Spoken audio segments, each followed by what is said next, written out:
What is up, guys? Dashing here for Community Universe Mode, episode 654. We are live for the season finale. That is right, we have finally made it to the end of the road. BattleScars 5 in the City of Steel, Pittsburgh, Pennsylvania. And we are going to send ourselves into the next chapter of CMV. What lies in store? So much that I cannot wait for you all to see unfold. But before we get there, an incredible night of action from top to bottom as things get started. Voted by the CMV Universe themselves. Internet Championship on the line. Perry Heenan making his second defense this week after retaining against Los Felinos Fatales in a handicap match only a few days ago against Sugar Bay Stevenson. And technically this is the Rock and Roll Leviathan's debut match. He did appear in the Slick B Memorial Battle Royal at Ascendant 7, even eliminating Braxton Sutter, but this is his first official singles match, and it's for the Internet Championship.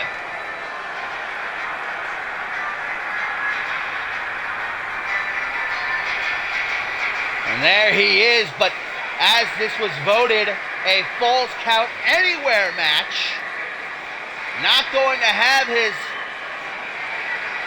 groupie Spice Rock in his corner.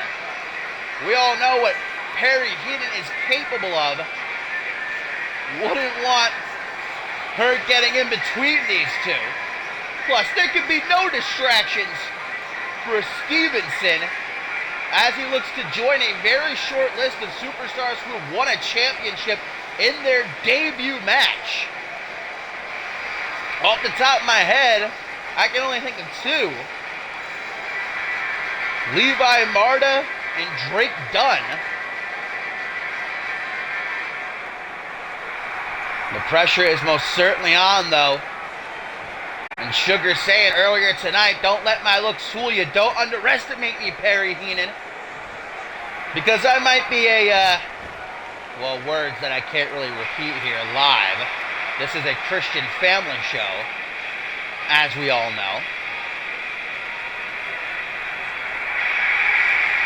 But most certainly the underdog when put against the Pitbull Perry Heenan.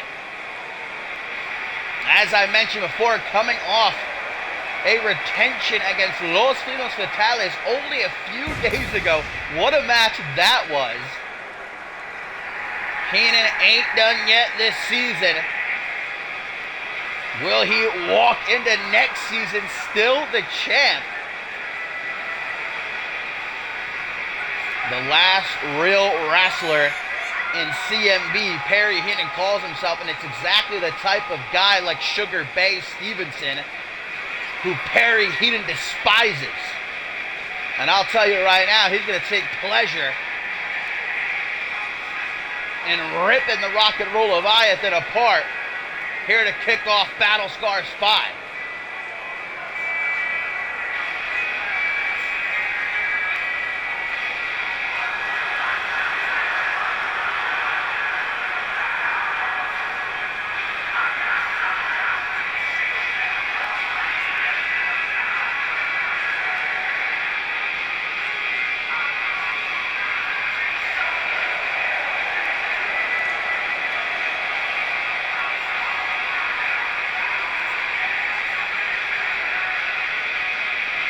A clash of personalities and styles, no doubt about it. Will Perry Heenan bully his way to a retention tonight?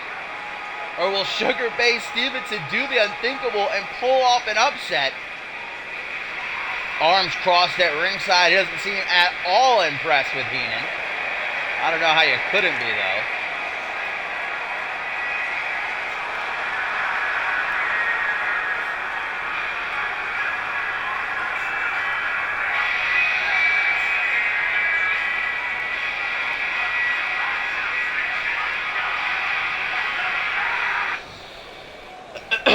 So here we go, getting things started at BattleScars 5, the season finale, as voted by these fans. The Internet Championship on the line, falls count anywhere, and Sugar Bay Stevenson didn't just win the poll, man, by a landslide, beating out such names as Angelo, Babos, Dada, and Ozone. I can tell you right there how firmly behind Sugar the CM Universe is without even seeing him have a proper match yet. They were just taken away in the Slick B Memorial Battle Royal. Who can blame them? I mean, just look at the guy, and then just look at that guy. 100% mean Perry Heenan, the workhorse.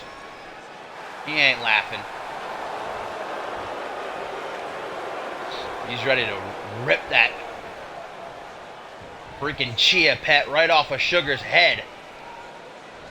I feel like every time I say Sugar, my dog is gonna bounce to her feet. Probably should stick to calling him Stevenson in this one here. But that's what it's for. Referee Tyson gonna get us started. A night that has so much to look forward to. Let's get it on. And you can just see that size difference immediately as Stevenson gets dropped down to the mat unceremoniously, throws up a punch to meet the midsection of Perry Heenan, just sidesteps that flying shoulder tackle attempt. Heenan is wasting no time getting into the ugly of it, attempting a Samoan drop. Sugar with those reflexes, 3 elbows to the side of the head. Falls count anywhere. Pinfall submissions, no place that they ain't legal. Leg drop, Bulldog shoots the half to Sugar. Will we see? Oh, wow. Stevenson with the cheek. Why would you want to get under Perry Heenan of all people's skin like that? Heenan's already a miserable mofo when he wakes up in the morning, but then you're going to try to get on his bad side? Taunting him like that? Working those joints. Sugar rolling over the kidneys with a knee drop. Spinning back fist. Perry Heenan taking it like a man. Sending it back at Sugar. And a vertical suplex. Looked like Stevenson was maybe trying to lock in a guillotine to save himself, but didn't do him much good there in the end. Irish whip off the rebound. Scoop slam attempt. Oh, and a knee right to the gut. Going to take the air straight out of Sugar, who goes for his own belly-to-belly maneuver there, and Perry Heenan says, I don't think so, kid. Vertical suplex. Simple, but effective.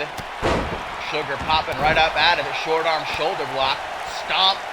And again, going back to working those joints.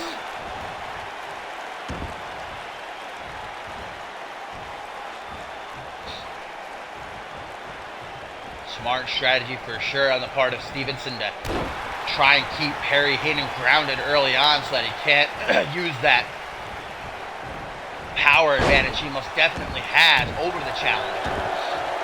Stomp to the hand. Perry Heenan, who knows what he was going for there, but Sugar Bay Stevenson had it well scouted. Snapmare, choo, choo. Coming to get that money tonight. Neckbreaker doesn't seem to have any sort of effect on the Internet Champion, who responds with an inverted suplex.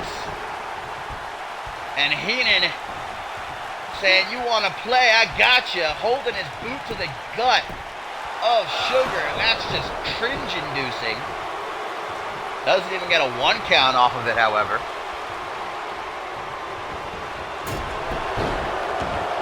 Heavy Irish whip right in those turnbuckles, but Sugar knowing where he is, rolls to the outside. Let's keep in mind it's falls count anywhere though, so Sugar's not going to have any refuge. Perry Heenan on the attack. Hang on a minute. What's this?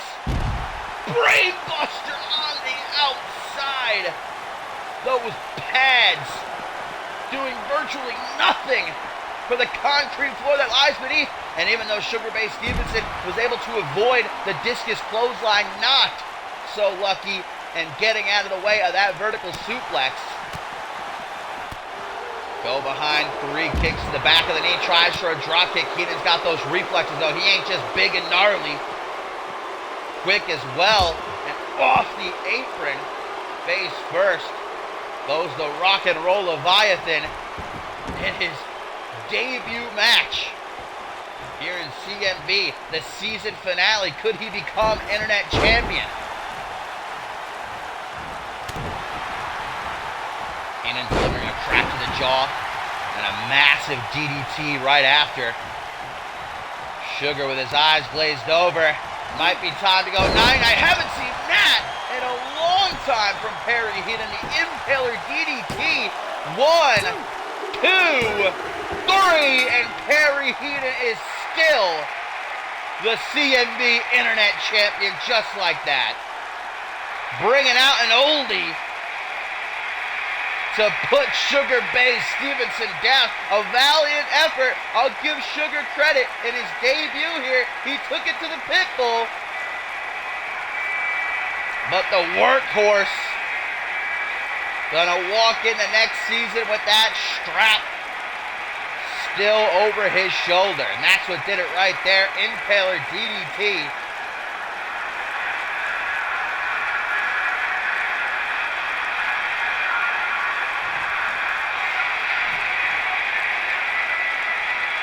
Something tells me Perry Heenan may hold on to that championship for a very long time.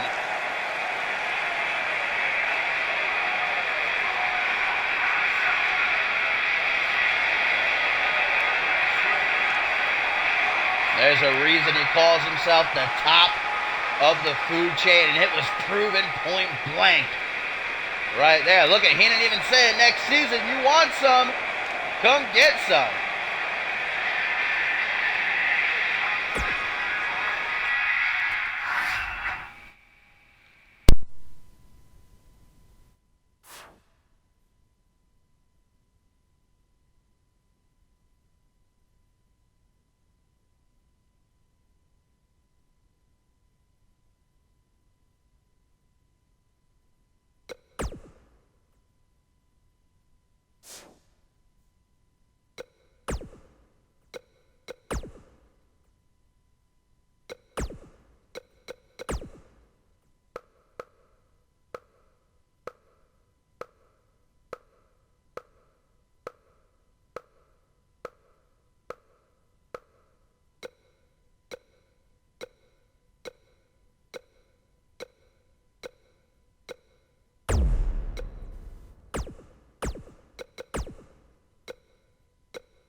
We don't talk about the fishbowl anymore, Hoxton.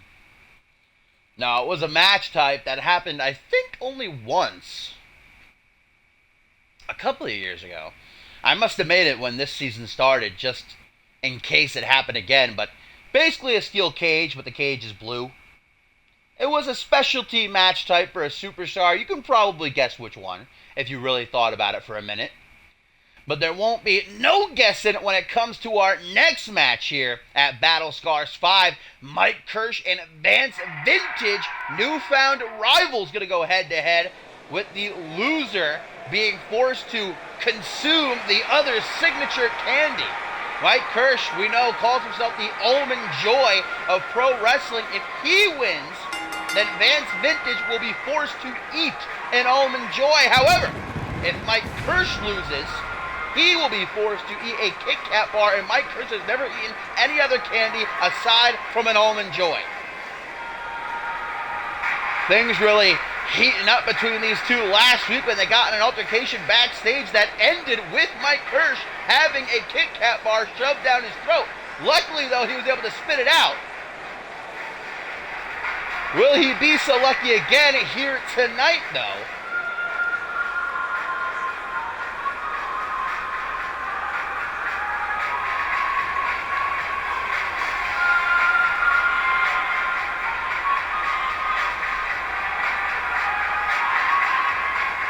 If only we had a poll. This would be the perfect opportunity. But alas, we have to settle for an old school wrestling match. And even though these two could be perceived, understandably so, as goofy, we've seen both of them on multiple occasions put up some memorable fights. Mike Kirsch, maybe with a bit of worry on his face as the American-made man, donned in Kit Kat apparel, makes his way down the ramp and towards the ring. Is there anything more American than a Kit Kat bar? I can't think of anything. The American flag, get out of here. Fast food, I don't think so. Democracy, forget about that. It's all about the Kit Kat bars, baby. So here we go, Mike Kirsch. He's got a Kit Kat bar painted on his chest. This man really loves his Kit Kats. He might love Kit Kats more than Mike Kirsch loves Almond Joys, and that's saying something. Remember, the loser going to have to eat the other's signature candy bar. Something that is just heinous, downright unthinkable in the lives of these two men.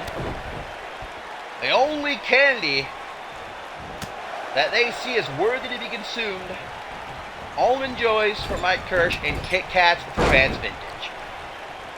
But this is a straight up singles match, pinfall submission, countouts, disqualifications, all in effect. Mike Kirsch starting nice and hot, reverse chin lock here.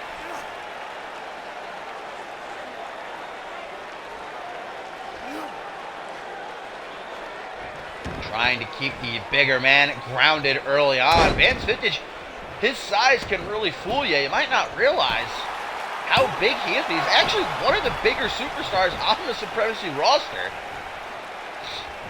Got to be standing at least 6'3", maybe even 6'4". Mike Kirsch trying to go low. Vance Vintage taking a hold of that arm now. Elbow to the shoulder. Irish whip to the corner. Going for a sit-out elbow. Vance Vintage with the quick thinking to get out of harm's way. And out of that stomp to the quad. And we get a teardrop suplex. Going for that arm. Mike Kirsch, baby, does fancy himself a submission artist. Will this one be over relatively early? No. Vance Vintage ain't gonna quit. He's American. Come on. He'll never stop. Irish whip into the corner. Enzu lariat, but an elbow waiting for him. And that was clean as a whistle. Hurricane Rana. Mike Kirsch taking a second to appreciate his own handiwork. The Hawaiian-born CMV superstar. Now a rope-assisted sit-out powerbomb. One. Only a one count. Kirsch, for a moment, can't believe it. Taking the middle rope there with him. Almost hanging himself. Goes low. Clothesline by Double B. And a kick to the back. Good measure. Kick to the midsection. Knife edge chop. I'm going to sneeze. Excuse me.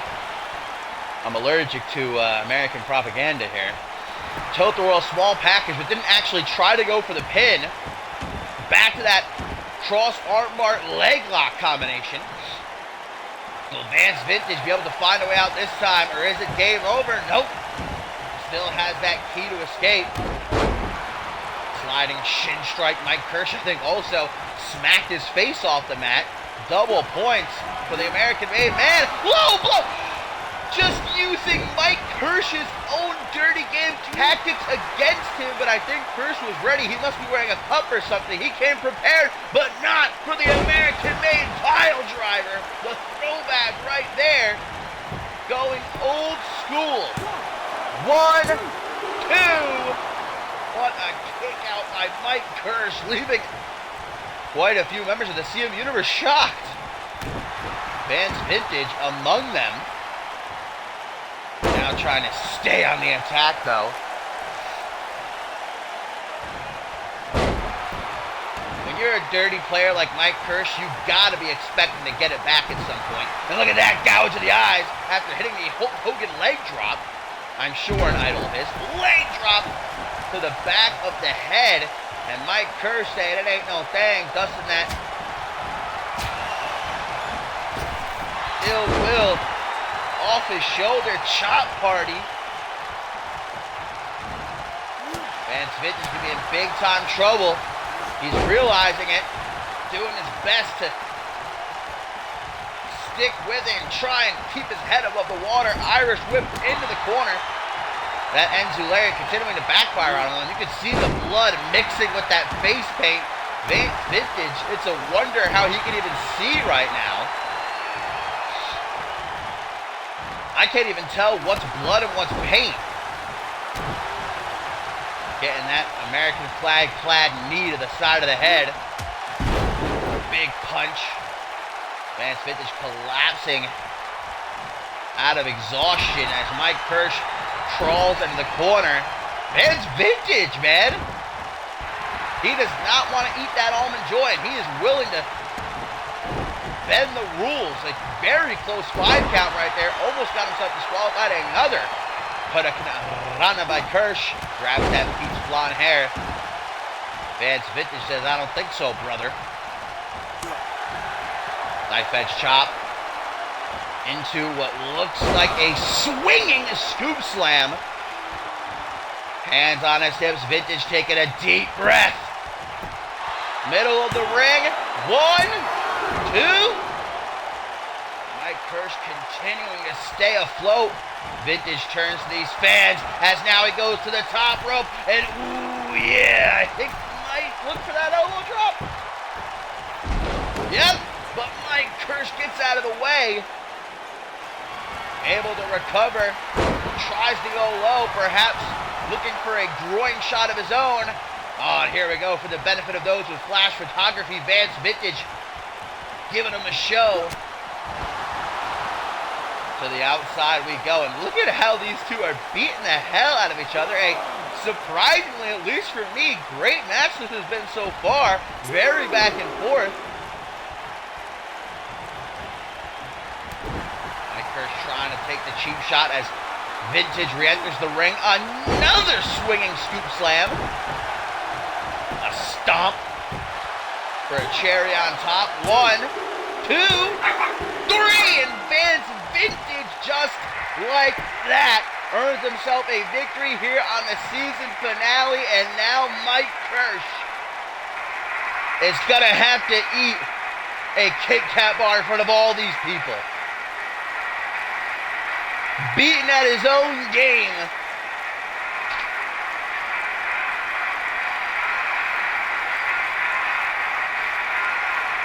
The humiliation for the almond joy of pro wrestling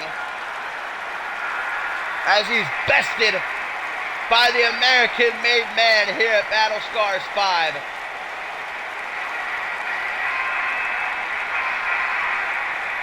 And now must endure the ultimate punishment of snapping into a delicious Kit Kat.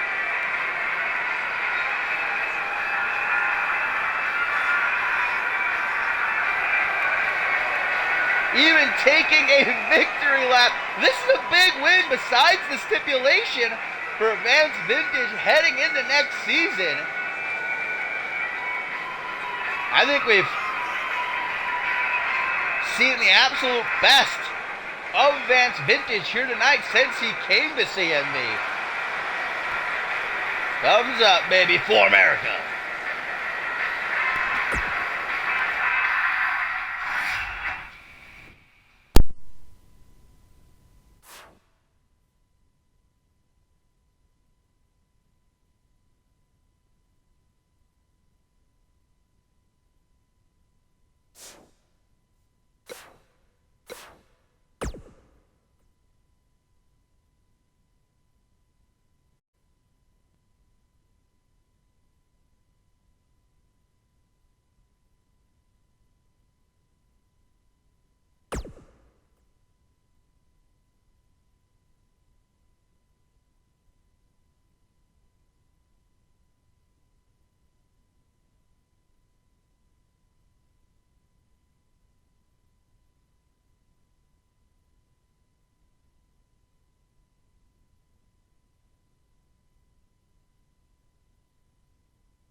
My fine feathered friends, we are here live from the city of Steel, Pittsburgh, Pennsylvania for BattleScars 5, the season finale. Things already getting started hot and spicy on the kickoff with two fantastic matches. What we have got so much juicy content still to come as things get started, as they will end here tonight at BattleScars 5. Chris Proudfoot defending championship gold up first against the work ethic titan Bob Luger. It is all about that international championship, and yes, Chris Proudfoot, the current international and undisputed world heavyweight champion, defending both of his titles tonight. Later on in our main event, it'll be against George King in the first ever Thy Kingdom Come match. Can Chris Proudfoot escape in the next season with his titles still in his possession? Will he only lose one, or will the ultimate downfall be him going into the next season completely titleless? We are going to find out right here and right now. Will the Lord's light still shine down upon Canada's number one? Or can Bob Luger regain the championship that he never even lost to begin with? You'll recall earlier this season at CyberSlam, he won the international championship but was immediately forced to vacate it due to an injury. We thought his career was over. He retired and everything, but busted his ass day in and day out, defying the doctors and coming back to CMV with a vengeance, putting the history to bed at Ascendant 7 when he defeated his former brother Xander Slate, and now wants to focus on reinstating that legacy of his, and it begins by becoming international champion once again.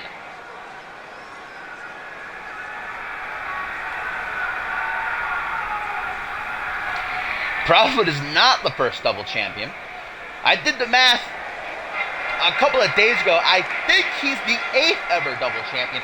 That's on my side alone, though. I'm not counting Unmatched Intensity or Ferocity, because I have no idea. I couldn't tell you how many double champions were on those shows. But throughout the history of CMV on my side, I counted 8. But he is the first in quite a while, however, besides Walter Belay, that is, who is also a current double champion. That may all change right here at the top of BattleScars 5. If the Cardio Maniac has anything to say about it. Chris Proudfoot has been a thorn in Bob Luger's side these past couple weeks. This match was supposed to happen the Supremacy after Ascendant 7. But Chris Proudfoot instead sicked his soldiers on Bob Luger, left him in a bloody mess. The match never happened. And ever since then, again and again, Chris Proudfoot, along with God's Chosen, George King, and the Kingdom, have just been using Bob Luger pretty much as a training dummy, knocking him around back and forth. But Bob Luger's had enough. He's come to BattleScars 5 to put Proudfoot down and take that international championship that he feels belongs around his waist.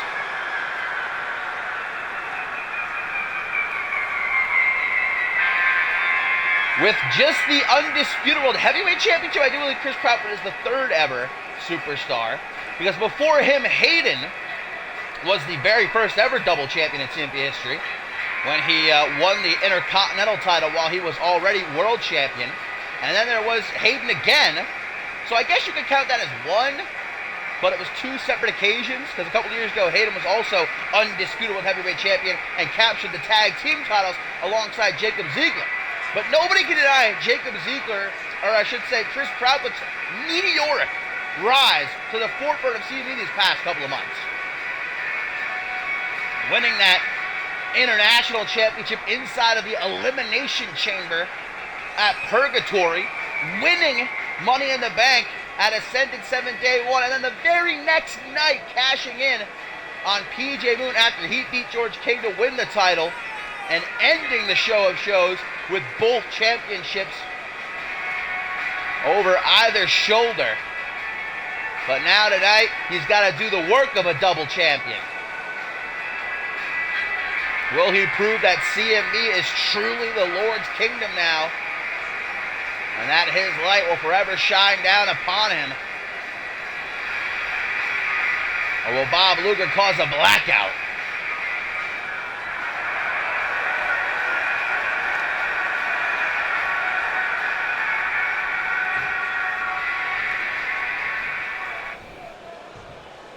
CMV International Championship on the line. A question I've definitely heard over this past week is Bob Luger at 100%. I'd probably assume not. Because as I mentioned before, Chris Proudfoot has done all he can to make sure that Bob Luger doesn't come here to BattleScars 5 in peak condition. Not just the physical beatdowns, but the mental games as well from Canada's #1 export. Is Bob Luger's mental fortitude enough to keep that at bay? Can he overcome the odds? He's definitely got the support of these fans. Will it be enough, though? Chris Proudfoot fortunate enough to at least get a break between this match and the main event, where he'll defend the undisputed World Heavyweight Championship against George King. But will he walk into that match with that title still in his possession? We don't have to wait any longer. We don't have to hypothesize what may be. Luger not taking his gaze off of Chris Proudfoot. Let's get it on, Luger.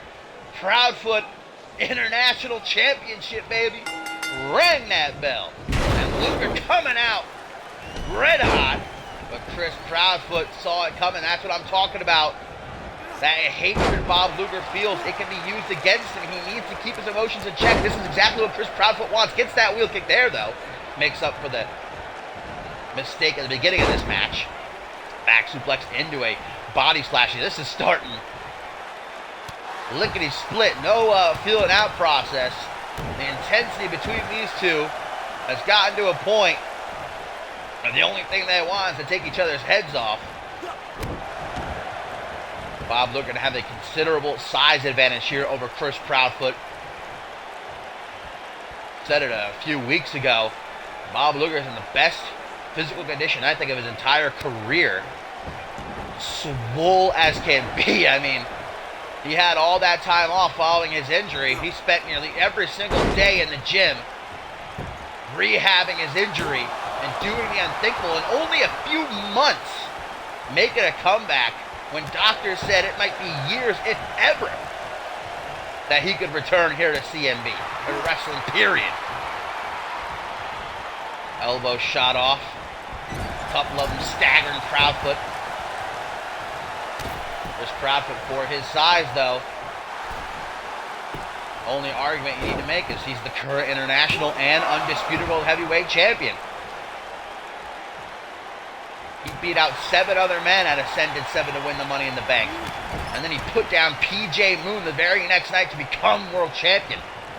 Before that, he beat 5 other men inside of the demonic elimination chamber to win the international title that he defends right here against Bob Luger. Ooh, that kick to the gut. Luger says coming back to CMV has only lost 1 match, and that was his very first match back to Brett Angel. Since then, he has been untouchable. Just earlier this week, defeating Chris Proudfoot's other challenger later on tonight, George King, in pretty impressive fashion. Bob Luger is targeting that arm early parts of this match. And Bob Luger is known to, on occasion, go for a cross armbar. I'm wondering whether or not that is what he's softening Chris Proudfoot up for. But the international champion's not going to wait around to find out. Irish whip drop kick to perfection. Into the pin he goes. What? Not even. Just barely. Headbutt gets an elbow. Bob Luger, the veteran. Ring general of CMV. Don't forget though, Chris Proudfoot, before even coming to CMV, traveled around the world for years perfecting his craft. Might be a rookie in terms of the realm of CMV, but oh man, hung up on that top rope. Really two of the best colliding for the first time ever. We're all privileged to see it. Bob Luger, two-time Alpha World Champion. Chris Proudfoot, of course, no surprise there. Willing to almost risk a disqualification just to get an advantage on Bob Luger. And Chris Proudfoot would retain his title if he gets disqualified or counted out. Bob Luger needs to win by pinfall submission in the ring to leave BattleScars 5 as international champion. Kind of a... Oh, side effect! Chris Proudfoot could have it in the bag right here, ladies and gentlemen. Will he end the season with at least one of his championships? Not just yet. Hands on his head. Shocked at the fact that Bob Luger survived. But now lining up his shot. Luger has no idea what's coming his way. Right to the mush. That single boot. God's arrow, if you will, shot straight down Luger's throat, but still the work ethic titan pushes through the pain, and Proudfoot's not happy about it. Luger taking Proudfoot off his feet. What looks like a figure 4 sharpshooter turned into a, I don't even know, maybe like a surfboard stretch variation as well. One thing is certain. That is not a pleasant hold to be in. Chris Proudfoot, as quickly as he can, escaping. Look at the takedown. Bob Luger, full mount, open palm strike, trying to get through. Into the cross armbar! Cross armbar! Luger's got it! Luger's got it! And Proudfoot knows he's got to get out of that. And he does. 2 straight punches to the side of the head. Irish whip. Proudfoot tries to go low. Stiff kick to the midsection, making it hard for Luger to breathe. I see him gasping. Nice move by Proudfoot. Luger, knowing where he is, rolling out onto the apron, can't be pinned or submitted, picking himself up, taking a couple of deep breaths, but Proudfoot charges him, knocking him down to the outside with that shoulder thrust. Seen Bob Luger in this type of position before. Some years ago, he won the Alpha World Championship but was forced to vacate it. Never able to win it back. Will this be a repeat of history tonight at BattleScars 5? Bob Luger taunting Chris Proudfoot instead of focusing on the match, and almost cost himself a second side effect. Gets a 2.9999. Proudfoot saying, come on, work ethic titan. This is what you're bringing to the table. I ain't impressed. And again, has his finger on the trigger from the quiver, if you will. God's arrow into the pin. 1, 2. And Proudfoot quickly realizing who he's in the ring with. That's Bob Luger. That ain't no Don Johnson. This is one of the greatest to ever lace up a pair of boots and step into that CMV ring. But Proudfoot not letting up on his assault. Going after the knee of Bob Luger. And now taking some more cheap shots. Referee Tyson very lenient. Doesn't want the season finale ended in a disqualification. So he's going to give these superstars... Oh! Luger going to try to steal it! And he does! Luger steals it! Bob Luger steals it and hightails out of the ring. New international champion. Just like that out of nowhere. Bob Luger rolling up Chris Proudfoot when he least expected it.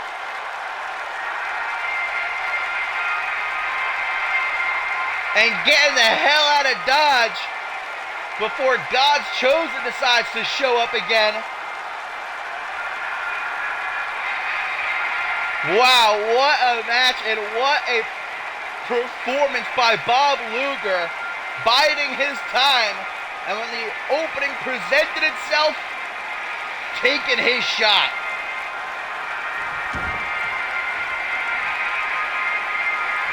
So now, all eyes gonna turn to the main event. Chris Crawford still has one championship to his name, the crown jewel of CMV, the undisputed World Heavyweight Championship against George King in a Thy Kingdom Come match. Will Crawford head into next season with at least still one title to his name, or will the night end for him titleless?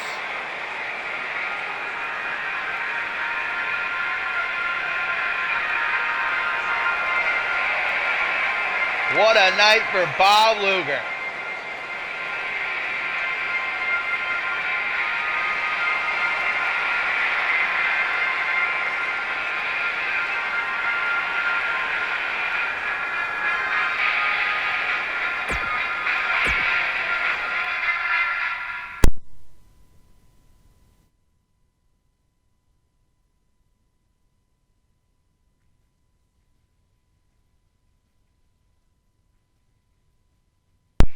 Oh, Mama Jamma, if you thought that was crazy, are you guys ready for what's coming up next? The CMV Unified World Tag Team title is going to be decided in a fatal four-way tornado tag team elimination match. That's a mouthful. The Armbar Society putting their belts on the line against the Kings, God's Chosen, and X-Gen. Could be a history-making night. If X-Gen win, they become six-time tag team champions. But what kind of condition are they in after the beatdown that the Armbar Society laid on Quantum just a few days ago on Supremacy? And we found out that the reason Paul Devine didn't show up for that scheduled tag team match and it turned into a 2v1 beatdown was because the Kings had taken Paul Devine backstage and beaten him down in his locker room. So neither member of X-Gen is at 100% here, but even still, I'm not going to count them out. However, this is going to be absolute chaos. It is elimination. That means we're going to see at least 6 pinfalls or submissions. Last team standing will head into next season as the Unified World Tag Team Champions. Ever since X-Gen came back and declared themselves as being back full-time with the intention of becoming tag team champions again, the Kings, God's Chosen, Armbar Society have just been trying to take them out at any given chance to do so. And their first night back on Supremacy, they defeated God's Chosen by countout, but then along with the help of the Kings, X-Gen just got an absolute whooping. And then, as I said before, what happened just a few days ago, Quantum and Paul Devine are hurting for certain. Can they fight through that pain, though? We're going to find out.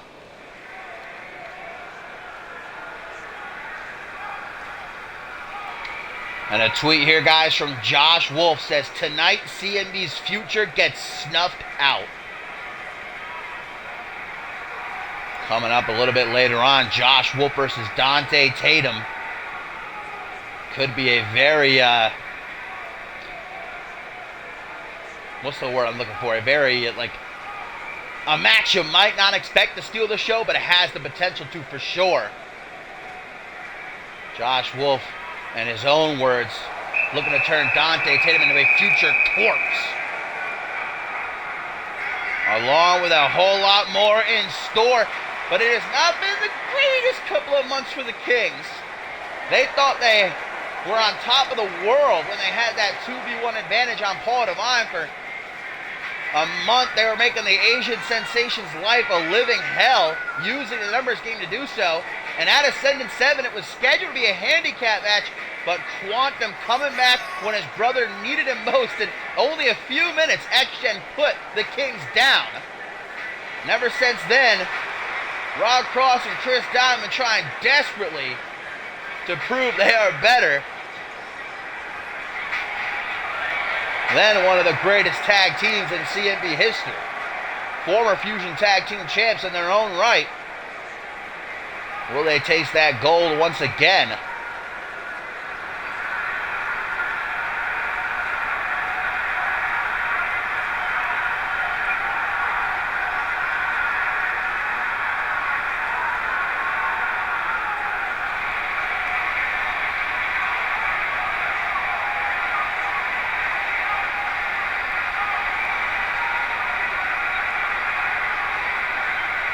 as this is a fatal 4-way tornado tag team elimination match. That means that all 8 superstars will be active in the ring at the same time. The only way to be eliminated is by pinfall or submission. There are no countouts or disqualifications in effect. And although the night didn't start off so great for God's Chosen with Chris Proudfoot losing his international championship to Bob Luger, maybe it can be put back on track right here. Joey Diaz and Braxton Sutter representing GC. And looking to send off whatever momentum they may gain here to Chris Proudfoot in the main event.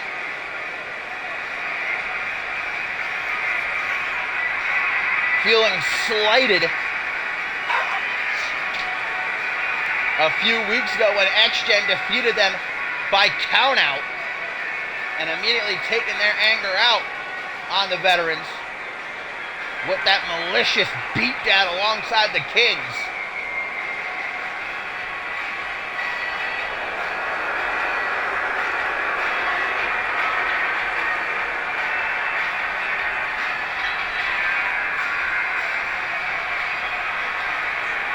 Braxton Sutter, the biggest man in this match, combined with Joey Diaz's incredible speed and his general athleticism, could make for a deadly combination. Their only loss to date was to X-Gen via that countout. As a team, these two have proven unstoppable. But if there's one thing you don't want to do, just looking through CMV's past, is cross the future, man, because he knows everything that's going to happen.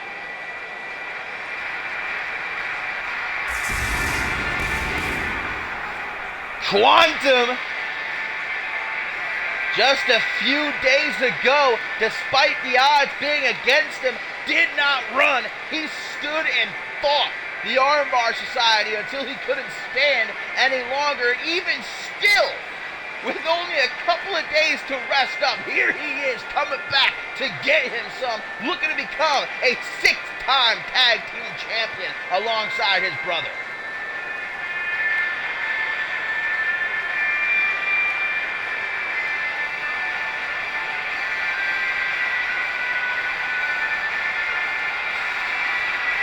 Armbar Society did just about everything in their power to eliminate what they perceived as the biggest threat in this championship match. Will it pay off, though?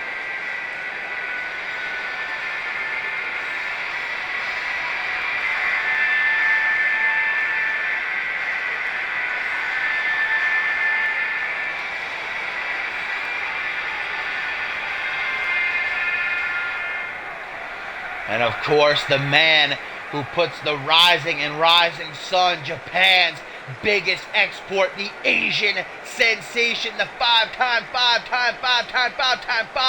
undisputed world heavyweight champion, the five-time tag team champion, the one, the only, Paul Devine.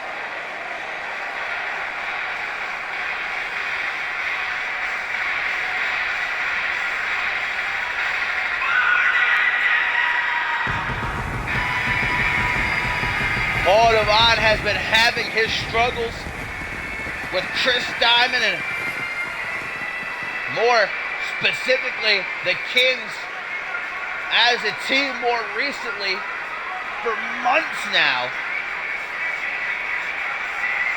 Can he take a deep breath and end the season alongside his brother back atop the tag team division?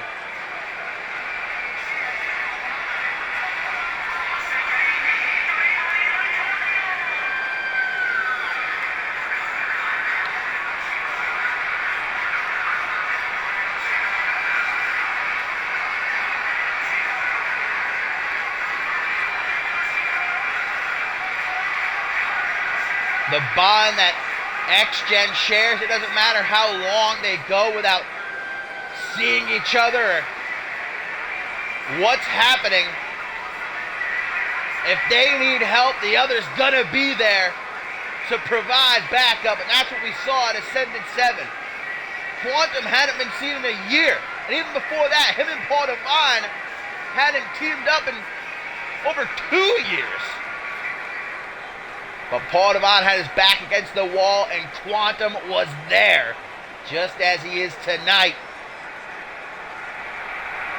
But in order to walk out of BattleScars 5 as 6-time tag team champions, they're going to have to take those titles right out of the hands of the Armbar Society, who have had a stranglehold on not just the tag team division, but a large part of supremacy as Walter Malay as Anarchy champion, making history for most title defenses of any championship in CMV history. 10. He's reigned for 6 months. Coming up on Snap and Justin Sane's record of single longest reign as a champ in CMV. But together is when they are at their best. So believe me when I say, Walter Malay by himself is terrifying. With Gary Reed next to him, there's just about nothing that can stand in the way of the Armbar Society.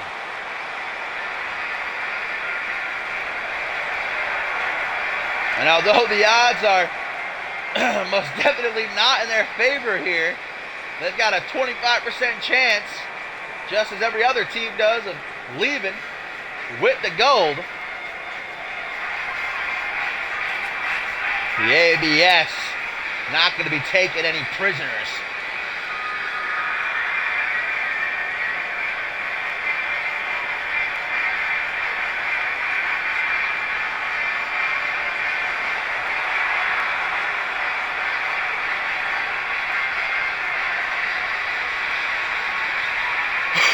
Excuse me.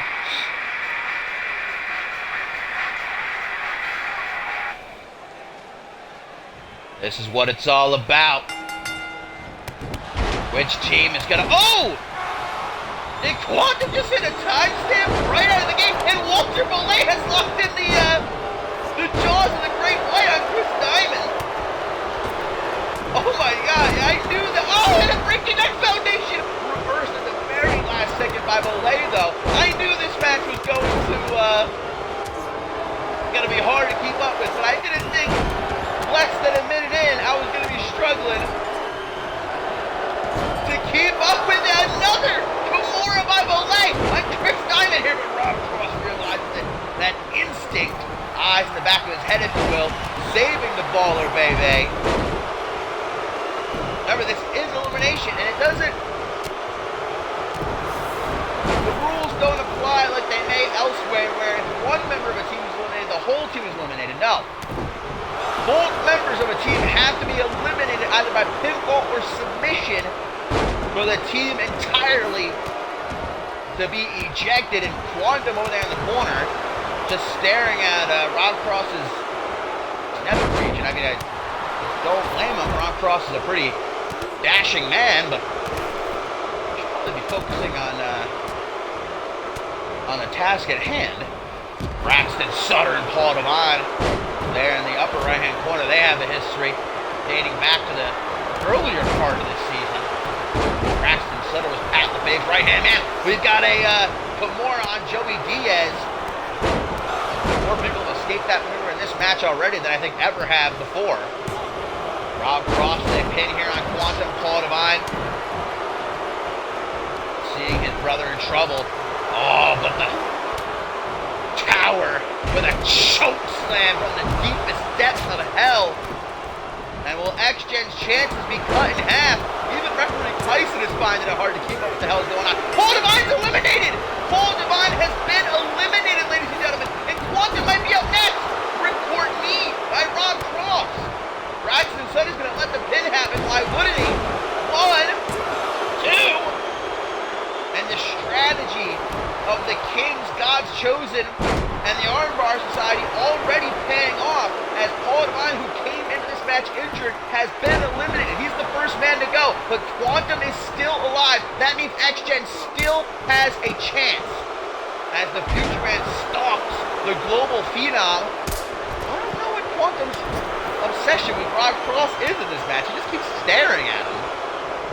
Braxton Sutter allowing Joey Diaz to do his thing. Braxton Sutter takes the pin after the Gorebuster GTS. Will Walter Malay be eliminated? He will! Malay! The champions are cut in half! The champs are cut in half! Gary Reed is all that remains.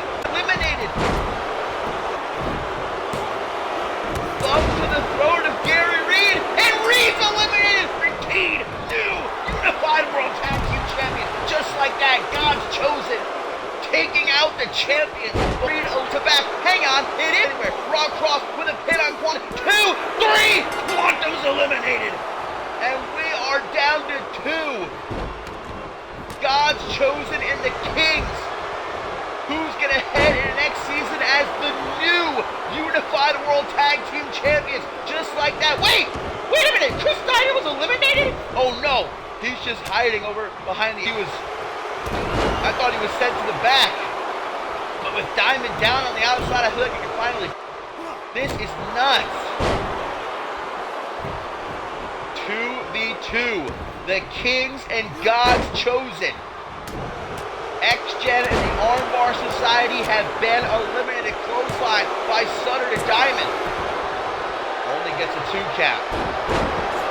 Meanwhile, Joey Diaz trying to break the knees of Rob Cross. Clean in half. As Diamond attempts to hold his own against this mammoth of a man. I don't think I've... Oh! Break in and fell off! Man, Chris Diamond's not having a whole lot of luck with that in this match. That's got to be a really hard move to pull off against someone the size of Braxton Sutter anyhow. I mean, that's a difficult move to pull off on anybody. But especially a 7-foot tall, over 300-pound Goliath like Braxton Sutter. And again, we've got this 2v1 beatdown. Rob Cross to his feet as quickly as he can. Will he get there in time, though? No! Chris Diamond has been eliminated. And now Rob Cross is by himself, but I think he might be joining Diamond real quick. Boardbuster GTS, the way he landed on his neck, sickening. 1, 2, 3. God's Chosen are the new Unified World Tag Team Champions, just like that.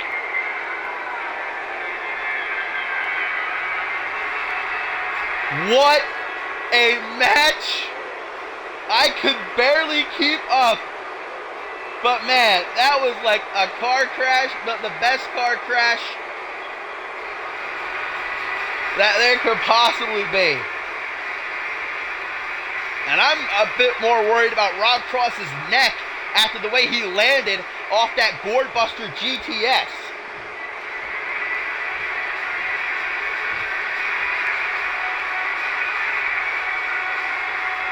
But just as things are looking down for Chris Proudfoot and God's Chosen, his soldiers pick up the steam.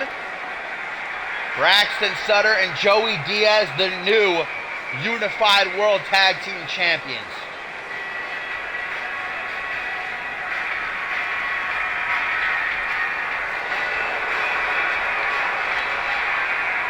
And now we wait to see how the night will end in our main event when Chris Proudfoot defends his undisputed World Heavyweight Championship against George King. And the Thy Kingdom Come match. But what a sight to see there.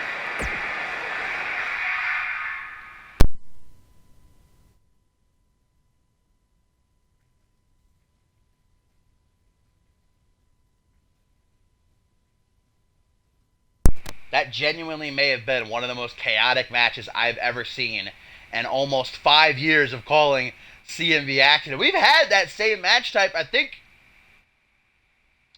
only once before, but it wasn't anywhere near that insane. I think it was at CyberSlam, actually, if I remember correctly.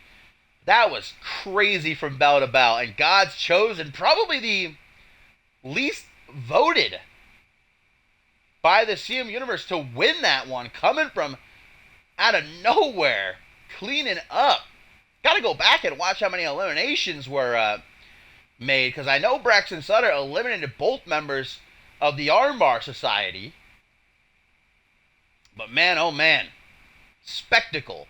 It's the season finale. We gotta go balls to the wall, and that's not gonna change, as coming up next, we're gonna see who is truly the dirtiest of the dirty. Xander Slate and Shay Hoxton, 1-on-1. And the two of them just agreed earlier tonight before the show started to make this no holds barred. Because they don't want any bells ringing when they go for a low blow or look to poke each other in the eye, maybe go for a bite, back rake, take off the top turnbuckle. It doesn't matter. Much like last night at Departure when Janet Tor and Akira fought in the Lion's Den to prove who's the alpha female of NGW. This is kind of a fight to prove who is the dirtiest player in the game. So Shay Hoxton says, I'll admit it, I'm not a good guy. I like to bend the rules, but even I can't stand someone like Xander Slate, a snake in the grass who stabs everyone in the back. Xander Slate took exception to that a couple of weeks ago, attacking Shay Hoxton after he picked up a win over DRH, showing just how dirty he can get. But Hoxton responded in kind a few days ago during Xander Slate's match with Bloody Justice, hitting him with a 21. Slate was able to still win the match in the end, but still it was a message sent.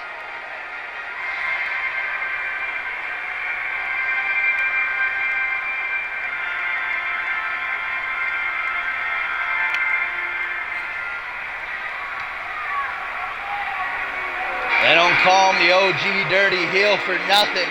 Shay Hoxton may have dug his own grave tonight. Dug his own grave, I should say. But the gambling man has laid down his bet, and he's looking to cash out on Xander Slate tonight here at BattleScars 5. This marks 1 year that Shay Hoxton has been active in CMV. He had his first pay-per-view match at last year's BattleScars. And in that time, Shay Hoxton has captured the minds of the CMV universe more often than not.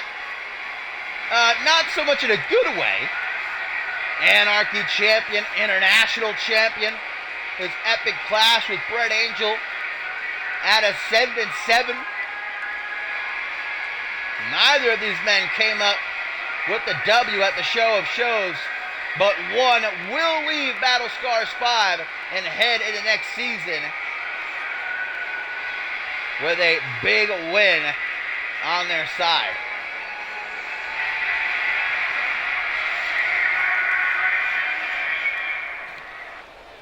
So here we go. This is no disqualification as agreed on by both men before the show started. Who is the most just disgustingly underhanded, dirty player in CMV today? We're going to find out. Shay Hoxton taken down with that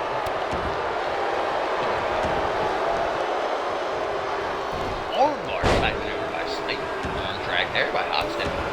Going to go for a kick to the middle of the back. Taking Xander by his beard. Arm drag lays him down on the one knee. Picks him back up, making haste. These two seemingly have very similar tastes in fashion. And I think that's why Xander Slate was taken so off guard. Him and Shay Hoxton have known each other for a very long time, and he considered Shay Hoxton a friend. They teamed together about a month ago before Ascendant 7 against their Ascendant 7 opponents. And Brett Angel and Bob Luger, they lost, and it was before that match that Shay Hoxton kind of let it be known he has no respect for Xander Slate. This whole time, Slate was thinking, oh yeah, my buddy Hoxton. But all along, Shay was having none of it. And Shay is a smart man. There are a lot of people throughout the history of CMV who have never caught on to the fact that Xander Slate can't be trusted. But Shay Hoxton, for all of his faults, you gotta give him credit in that regard. He's not stupid. Oh, and an elbow drop from the top rope. Aggressive pin into the lateral press. Wanting this one to end early. Not getting paid by the hour. He's got a lot of money riding on the result of this one. Shay Hoxton once told me he always bets on his opponents. That way, even if he loses, he still wins. But I think tonight he may have bet on himself. He's very confident that he's going to get this win over Xander Slate. And I mean, so far, Hoxton has been dominating the show. This has been virtually one-sided. Lateral press again, gets a 2 count closer, but still no cigar. Not just yet. Xander Slate, double leg takedown. As soon as you think he may have the upper hand, Hoxton turns it around on him. Crossing those legs, Shea Hoxton. Ooh, and the knee right to the middle of Slate's back, but it seems as though the damage to the knee is what's... Oh! Going for the poke to the eye! Xander Slate to that. I know that trick with the back of my hand. You ain't gonna fool me with that one. The rookie versus the vet here. Xander Slate's got the experience. But Shea Hoxton maybe just a bit more crafty. Disrespect as he holds the boot down onto Xander's throat, going to the high rent district again. Shea Hoxton's the kind of guy that very often feels froggy, but this one apparently wants to put on a show. Another elbow drop. This time Xander Slate was able to sense it incoming, moves out of the way, back to the cloverleaf. Actually trying for the submission this time, though, and see how he holds his knee to the upper back of Xander. And Xander taps! What? Wait a minute, what? Shea Hoxton has just forced Xander Slate to tap. This one's over. A completely one-sided beatdown. Shea Hoxton dominated the OG Dirty Heel and didn't even have to use any underhanded tactics. He tried to poke Xander Slate in the eyes, but Slate was able to reverse it.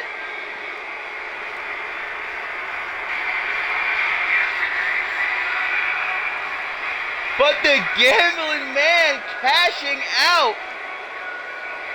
here tonight at BattleScars 5 with a completely one-sided tap-out win over Xander Slate. And I think we are witnessing the downfall of the show. After a performance like that. Oh. Looked like referee Tyson's about to try and pants Shea Hoxton or something. Xander Slate paid him off to pants Shea Hoxton. Embarrass him in this moment, but no. Shea Hoxton ending the season looking like $100.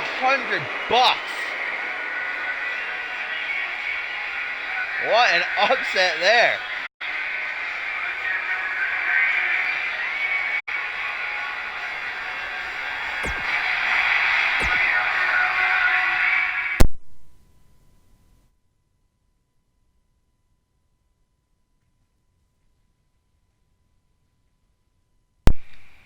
And guys, coming up next, the Zero G Championship is set to be on the line, but I received word a little bit earlier tonight that the fight originally supposed to be between Stephon Hastings and champion Jason Spade has now been turned into a triple threat elimination match. Ace Reeves, who only a few days ago picked up a non-title win over Jason Spade, being given a spot in this match because of that result. And so now Jason Spade, these last couple of weeks, despite putting on some bangers against both Stephon and Ace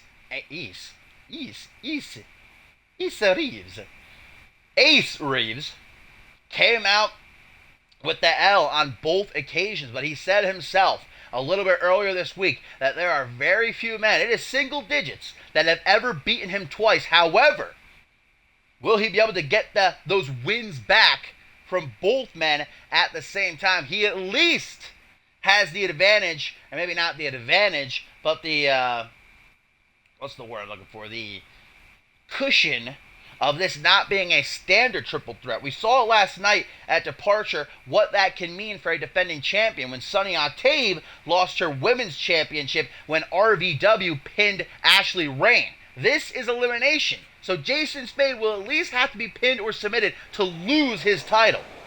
But even still, with only a couple of hours' notice, Jason Spade being put in the hot seat, will he back up his words? He says he loves to be in this type of situation. He thrives on these fights. Time to put up or shut up. Can Jason Spade get the job done when it matters most?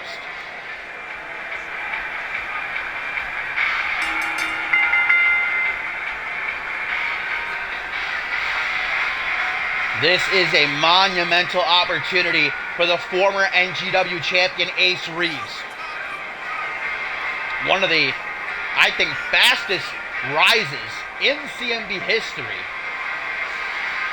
Just exploding out of the scene in NGW, winning Magnificent 6, cashing in to become NGW champion. But we've talked about it before. As soon as he reached the mountaintop, he let that pressure get to him, and he started to fall down hard, losing his championship at Homebound, losing the rematch. But lately, he's been trained by CMV veteran Jaquan Shea, and he's beginning to get his steam back. Knocked off Sub-Zero this week, and of course Jason Spade only a few days ago to earn his spot in this match. And just when things were looking at their worst, will Ace Reeves turn around and end the season in a fantastic way? And here's a man who's probably maybe more upset about this becoming a triple threat than Jason Spade is. Because Stephon was looking forward to a one-on-one shot. He knows he can beat Jason Spade one-on-one. With the addition of Ace Reeves, a man he has history with, well, the same might not be said. The Vigilante retiring his father at Ascendant 7, knocking off Jason Spade in a non-title match only a week later. Hoping to walk into next season and begin to build his lineage here in CMV. Step out of the shadow of his father.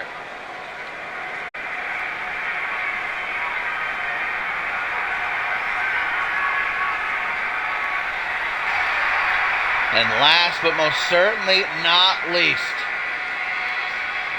I don't know whether or not Jason Spade was happy or angry with the news he received a couple of hours ago. This would now be a triple threat. But Spade is channeling that inner demon of his and bringing it out, because this most certainly is going to be a big fight. He's going to have to bring everything to the table.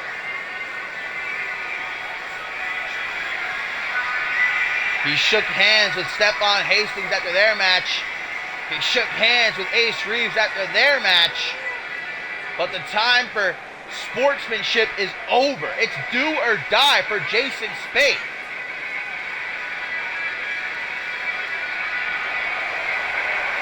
Will he allow these two to get one over him again? Or when the lights are on bright, when it truly matters, can Jason Spade show everybody why he is the Zero-G champion?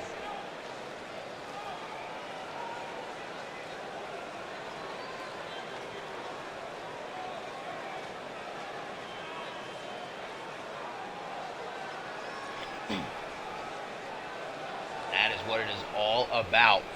These past couple of weeks, we've seen these three put on some simply astonishing matches. And I cannot wait for this one to get started. So let's not wait any longer.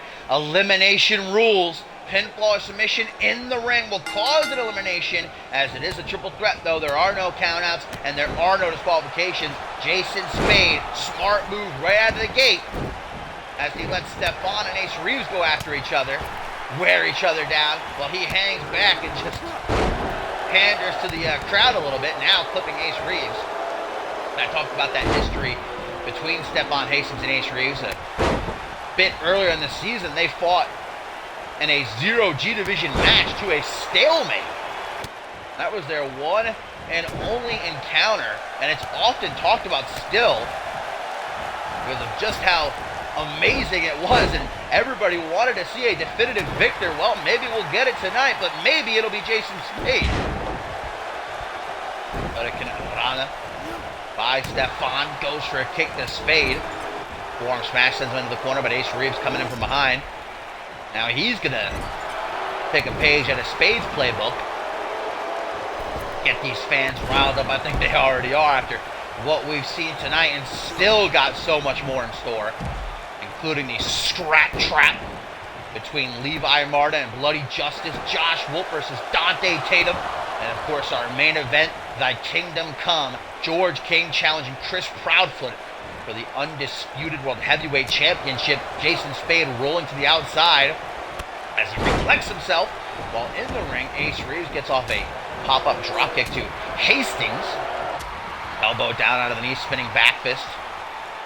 Brings him up onto his shoulders. Ace Reeves going to be the biggest height-wise in this match, but weight, I think, is going to be pretty even across the three superstars.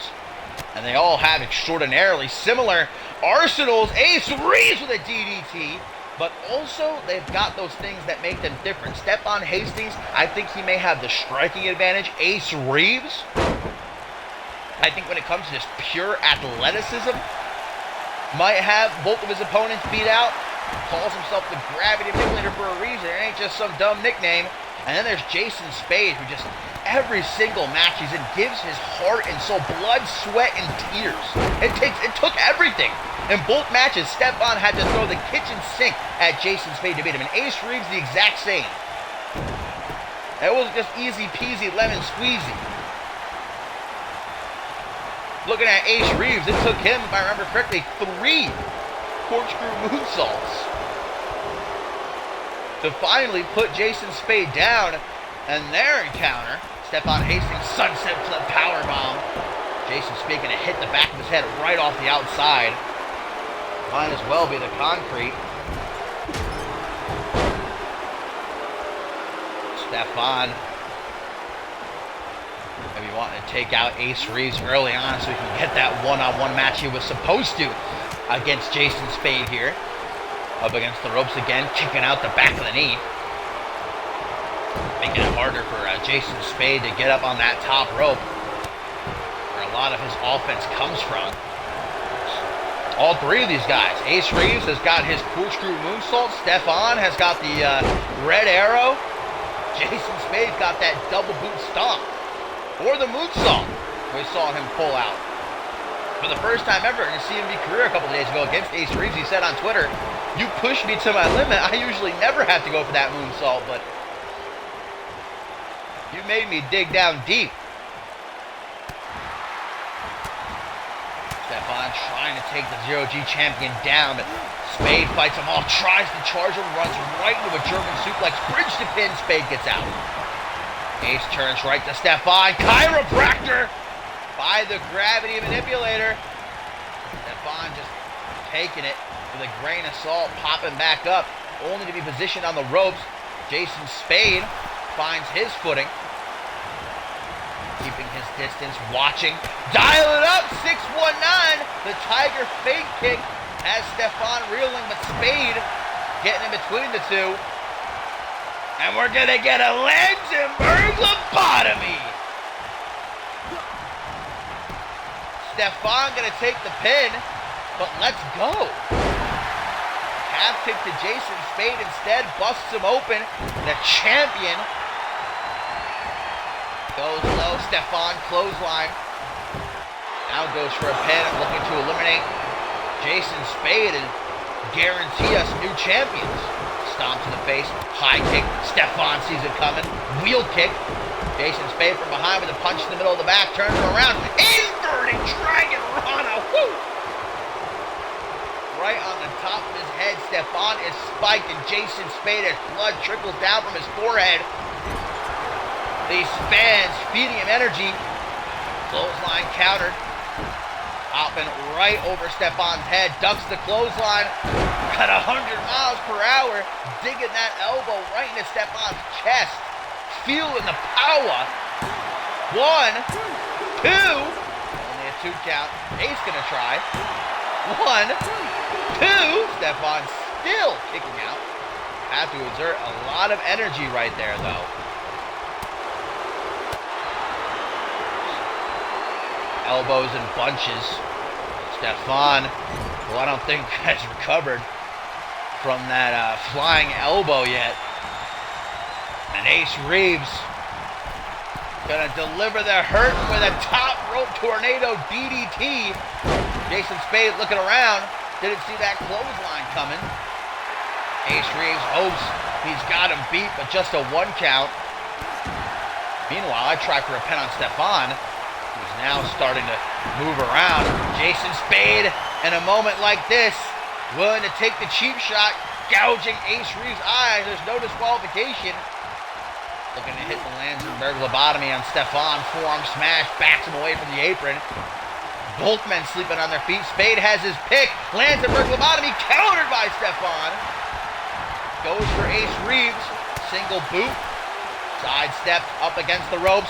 Clothesline and the gravity manipulator getting these fans on their feet. They're already chanting, "This is awesome." They know this is going to be a spectacle. Suicide dive into the announce table. My God. Jason Spade coming to get himself a look back into the ring. Decided he doesn't want to play, or no, change his mind. Back in the ring, Stefan is sent. Both men kind of looking at each other. Ace Reeves sent Packer to the outside. Stefan still down from the suicide dive. Spade gonna try for the elimination, and he gets it! Stefan Hastings has been eliminated. And now we get ourselves a rematch from just a few days ago. Ace Reeves, Jason Spade for the Zero-G Championship.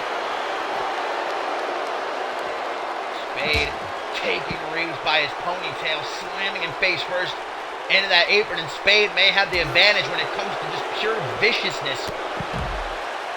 Ace Reeves, rather innocent, likes to keep his matches clean, but this isn't the same Spade we saw a few days ago on Supremacy. He's bringing out that dark side of himself and everything that comes with it to leave BattleScars 5 still Zero-G champion. Kick up under the knee. Jason Spade sending Ace Reeves into the announce table now. And this is what I'm talking about. Spade is willing to resort to these tactics if it means that he walks into next season still the man running this division. Bangerang by Reeves, knowing he can only win by pinfall or submission in the ring. Oh, but first, maybe I was wrong. Maybe Jason Spade is taking it out of Ace Reeves here, forcing him to get a bit underhanded, to use those tactics that Spade is so versed in utilizing. Doing what must be done, stomping on Ace Reeves as if to say, "Stay down, kid. Don't make me do something I'll regret." But Ace Reeves didn't come to BattleScars 5 to lay down. He came to become Zero-G champion. Handspring back elbow reversed by Jason Spade. Collar elbow tie-up. Ace Reeves overpowering the champion. Clothesline out of the ring.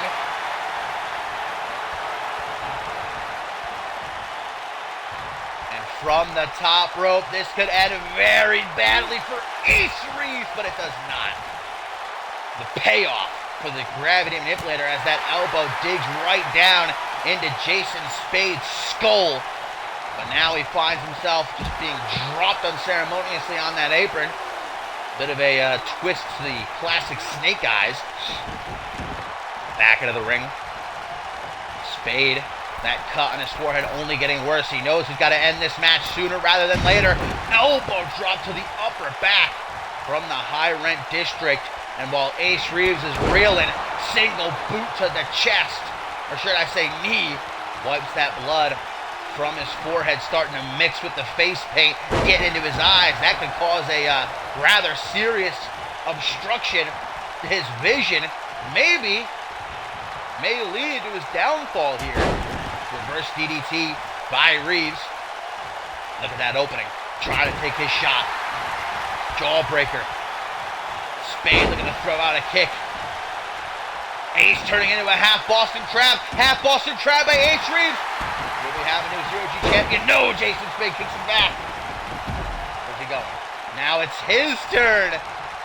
Go big or go home, baby. Savant kick misses, but Jason Spade lands it at least right into a bangerang. Didn't see that coming.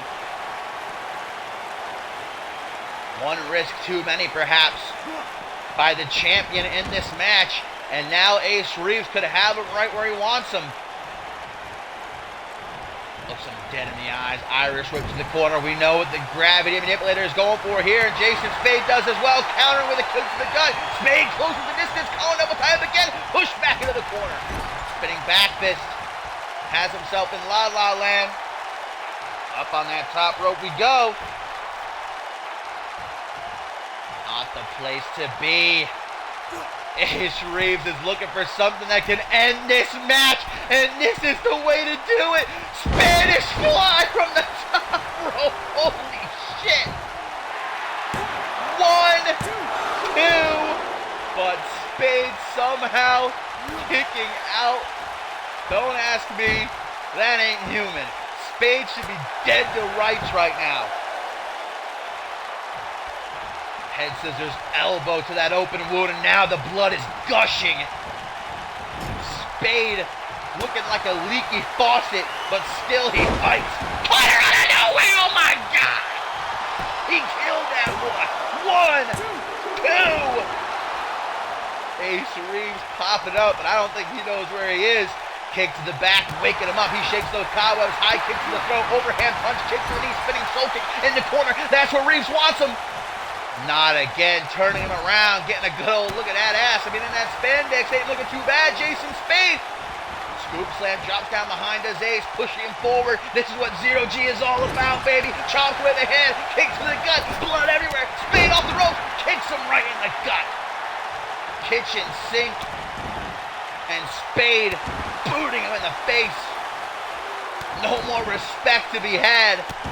Spade has reached his limit. Continuously kicking Reeves in the face until he's bleeding bloody. That just pisses Ace Reeves off. That just woke the dragon. Irish whip to the apron. Forearm smash. DDT on the apron. And how are these two men still standing? Targeting those ribs now, looking to turn them to a fine dust. Whirlybird, head scissors, Spade. With whatever he has left, chucking Reeves back into the ring. Took too much time, and Ace Reeves is able to recuperate. Cheeky jab has Spade against the ropes, not a place that he wants to stick around for long. More boots to the face. Forearm smash. Snapmare. Tornado enziguri. And you see the way that Ace's head snapped back. And Ace, knowing where he is, rolling to the outside, but he still ain't safe. Jason Spade slowly but surely. Elbow stamp to the back of the head as Ace was getting into the ring. 1, 2. Something has got to give. Dropped it. Ace Reeves moves out of the way. Kick to the knee. Gets an elbow to the thigh. Swinging neck breaker. Both men donning the proverbial crimson mask. Spade choking Ace Reeves out. He's got nothing left to give. He's tried everything. Jawbreaker. Neither man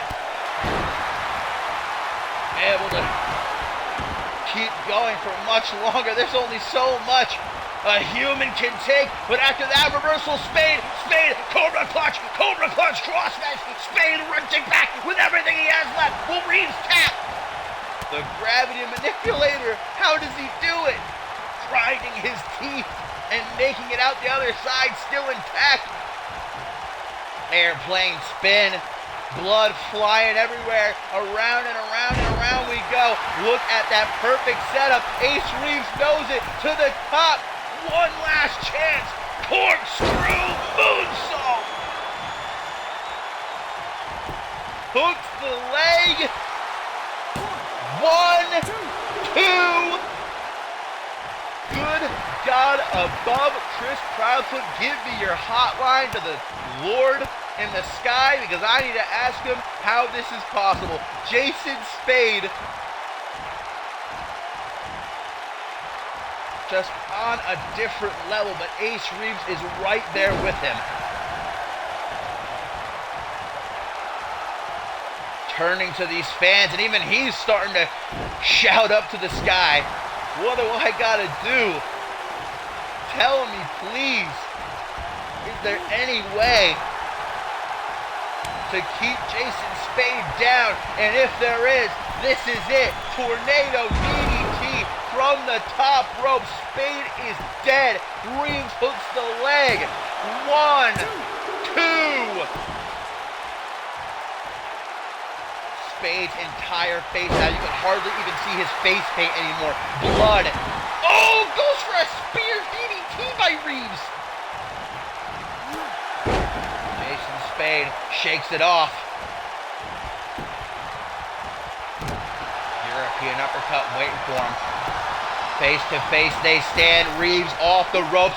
Hurricane Rana DDT.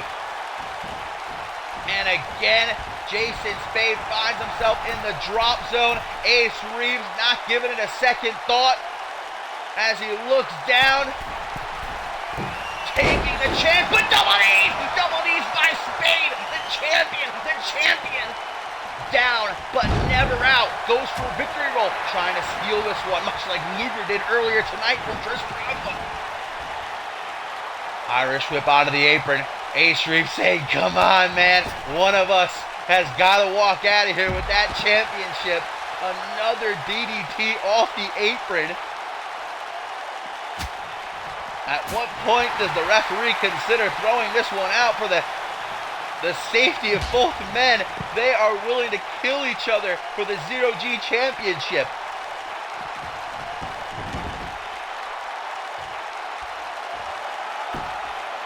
Jason Spade from the apron, changing things up. What's he going for here? Springboard high knee.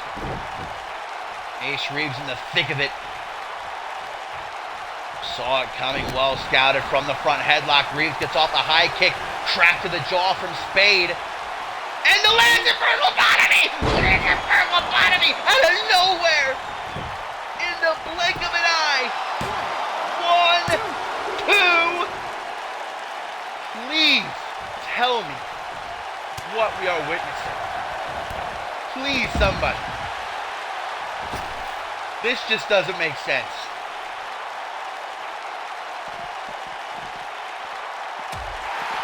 I don't even think respect is a big enough word to describe what these two men are doing here at BattleScars 5, the season finale, giving these fans what they paid for and then some. By the time this match ends, it don't matter who leaves as champion. I don't think either one of these guys will ever be the same again. Stefan might be counting himself lucky right now he was eliminated. It's been like, what, 20 minutes, by the way, since he was sent to the back? These two are willing to go all night long, and they might. The script has been thoroughly ripped in half and thrown out the window. Jason Spade again resorting to a submission. Triangle choke. Ace Reeves trapped between the legs. That arm powering up for a cheeky powerbomb. No way could any normal man from the crowd do what these two men are here tonight. I don't think there's a lot of people on the roster here in CMV that could do what these two men are doing here tonight. I don't think there are very many human beings on Earth. Now Ace Reeves gonna try his hand at making this one end via submission. Knee bar. You know how painful that is? Jason Spade rolling onto his back, 2 boots in the mush. Bang-a-rang. Numero 3. Ace Reeves is hitting this match, and just like that, could it be over? Ace Reeves, the new Zero-G champion, no. Goes for a stomp. Jason Spade is quicker. Has Reeves on his shoulders, taking him towards the ropes, using it as a weapon. Drops sternum first. Into the pin, just desperate, hoping, praying that anything will be enough at this point. Kick to the back and Jason Spade.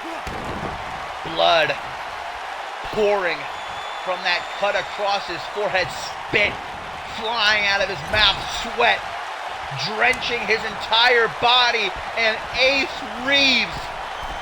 DDT for the pin. Reeves, what are you doing? Ace is like, hey, I'm fine, man. I'm dandy. You want to keep going? Let's go. But I suggest you stay down. Corkscrew moonsault gets the double knees again, taking the air right out of him, has him gasping for breath, looking for any sort of refuge. Spade taking him and throwing him out of the ring. I think Spade wants to fight at this point. He wants to make Ace Reeves hurt. Saying, welcome to the big leagues, kid. I'm not making it easy for you. You may have gotten one over me on supremacy, but Jason Spade said himself, there are very, very few men in my career who have ever beaten me twice. Only the very best can say they've done that. Is Ace Reeves a part of that list? Still yet to be seen.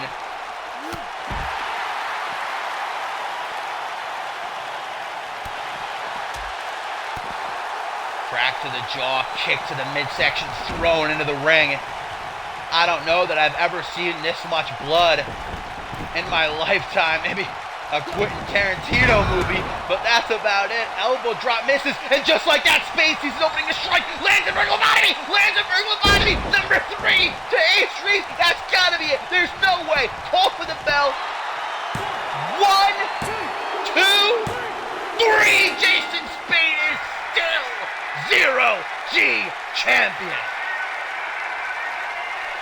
Incredible. One of the best matches I have ever seen.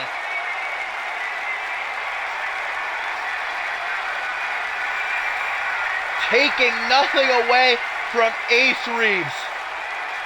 He just put himself on the map as one of the best, not just in the Zero-G division, but in CMV today and maybe of all time. But Jason Spade just has a bit more to give.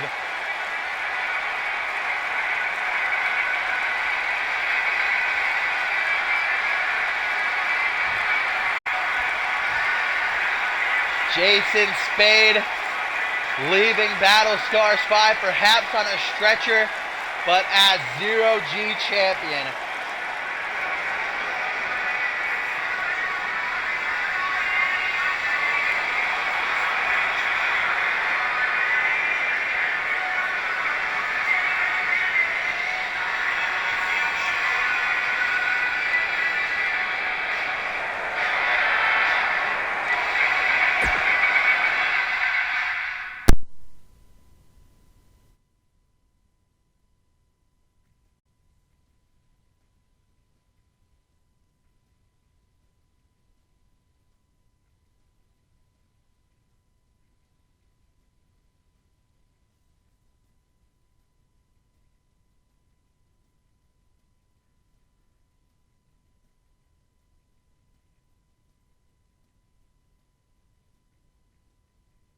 Whew, I needed a breather after that one. And can you believe that we still have 3 more matches here at BattleScars 5? Because we do.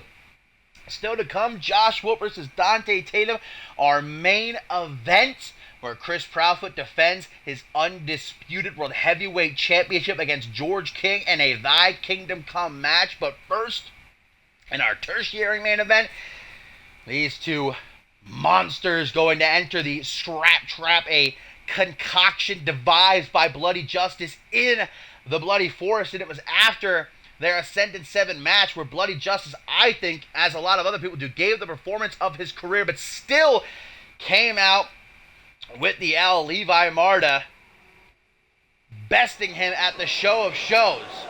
Bloody Justice immediately issued a rematch,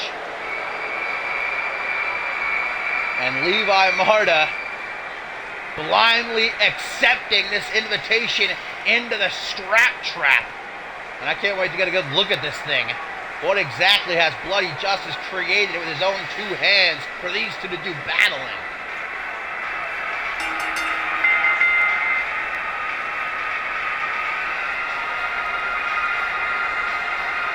The sick and twisted Levi Marta has made his mission since returning to CMV a little over 3 months ago to cause Bloody Justice and his family pain and agony, unending suffering.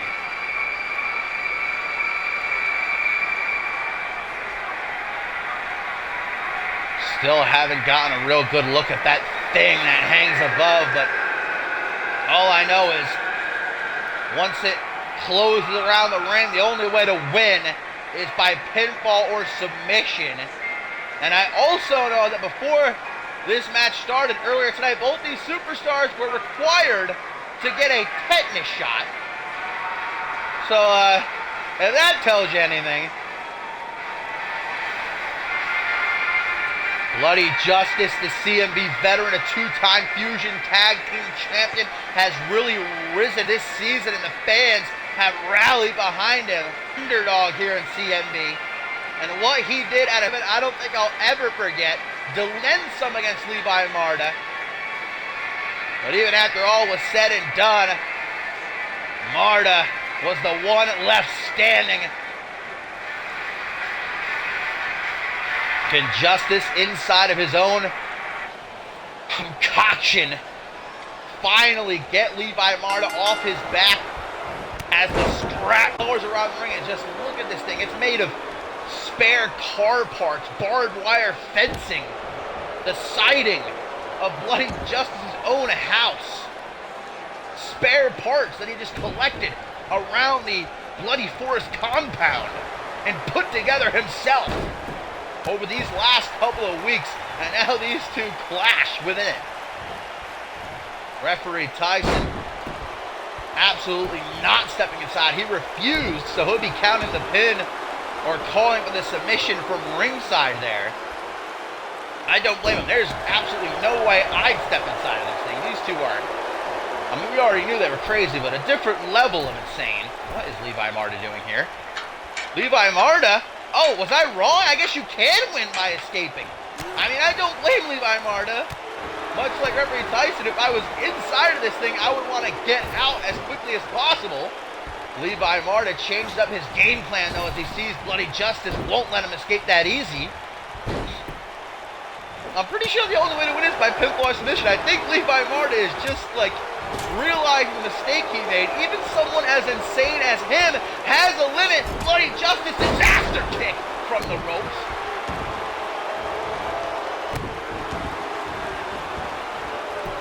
Stomps in the middle of the back into a lateral press. One count is all that BJ is going to get there, though. Irish whip to the corner. Justice full steam ahead, clothesline, running bulldog. That's vintage Bloody Justice right there. And now stomping at the chest of his aggressor, the man who has just been a constant horror in his life these last 3 months. And for someone like Bloody Justice to have nightmares about another man, you know how simply diabolical you have to be to make someone like Bloody Justice weary of you.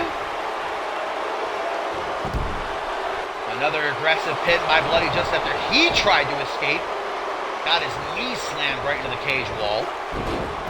Oh, both men going for some high-flying offense, neither properly connecting, though. They had the same thing in mind.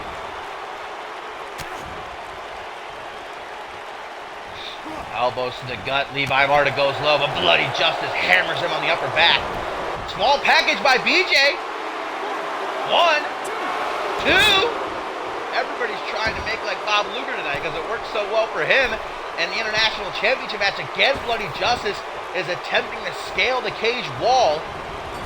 Maybe I wasn't so clear on the rules, or maybe, just maybe, everybody involved in this is regretting what I signed up for. Levi Marta trying to find his footing. I mean, how do you exactly scale something like this? Stopped dead in his tracks. Bloody Justice with an electric chair. Oof! That'll take the breath at you, that's for sure. Open palm strike. Bloody Justice reels him in, chops him in a Luthez press. Right hands, one after the other. Bang, bang, bang. Firing him off.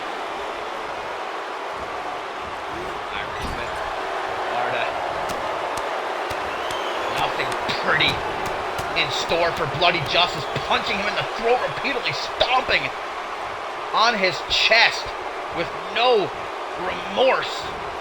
I don't know that Levi Marta knows the meaning of the word mercy. Stomps in the knee. Bloody Justice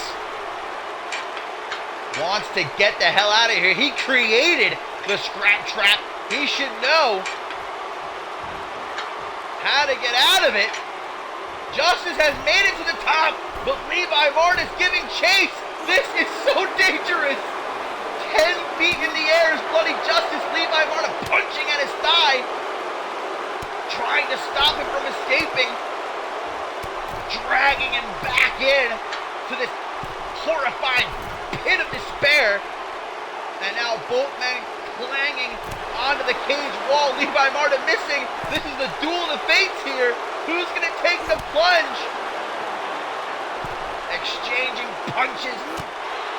Marta with a shot to the gut. And again, one more time. And Justice falls with a thud as Levi Marta now has a clear way out of the scrap trap, making it to the top. And Bloody Justice attempting to do his best. Marta is scared. I can't say that I wouldn't be in his position. He's hanging on. He doesn't want to fall. Bloody Justice. Can he get to him in time? Marta's out of the cage. Justice is climbing, but Marta has made it to the outside. And Levi Marta is victorious inside of the scrap trap.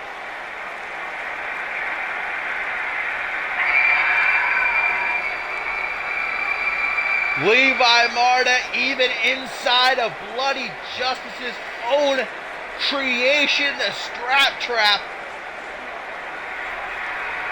yet again besting the undead.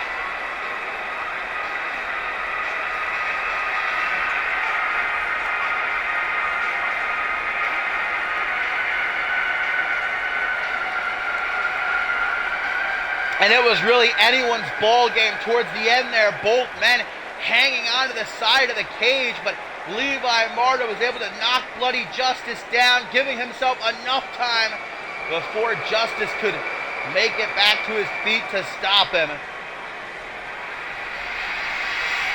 And Levi Marta is going to be the last thing Bloody Justice sees this season.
Sorry about that, guys. I had to go grab some agua before we continue on to our co-main event. This season finale is taking it out of me. Everybody is going balls to the wall.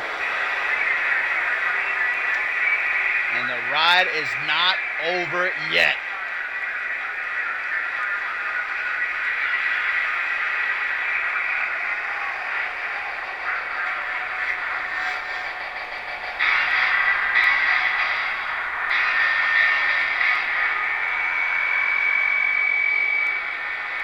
The vessel for Fenrir, Josh Wolf.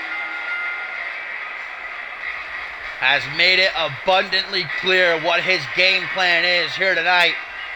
And that's to turn Dante Tatum from the future of CMV into a future corpse, in his own words.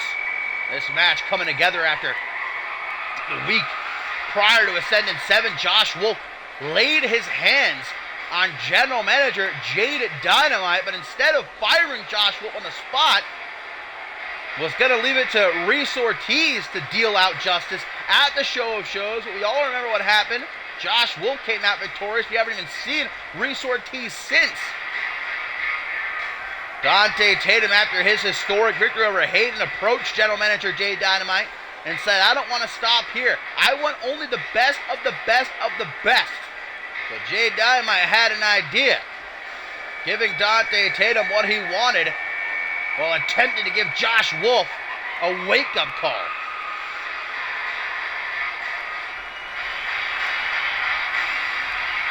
Will Dante Tatum continue his string of impressive victories over former world champions to prove that he belongs in the upper echelon heading into next season? Or will Josh Wolf make good on his promise to squash that potential right in the center of that ring?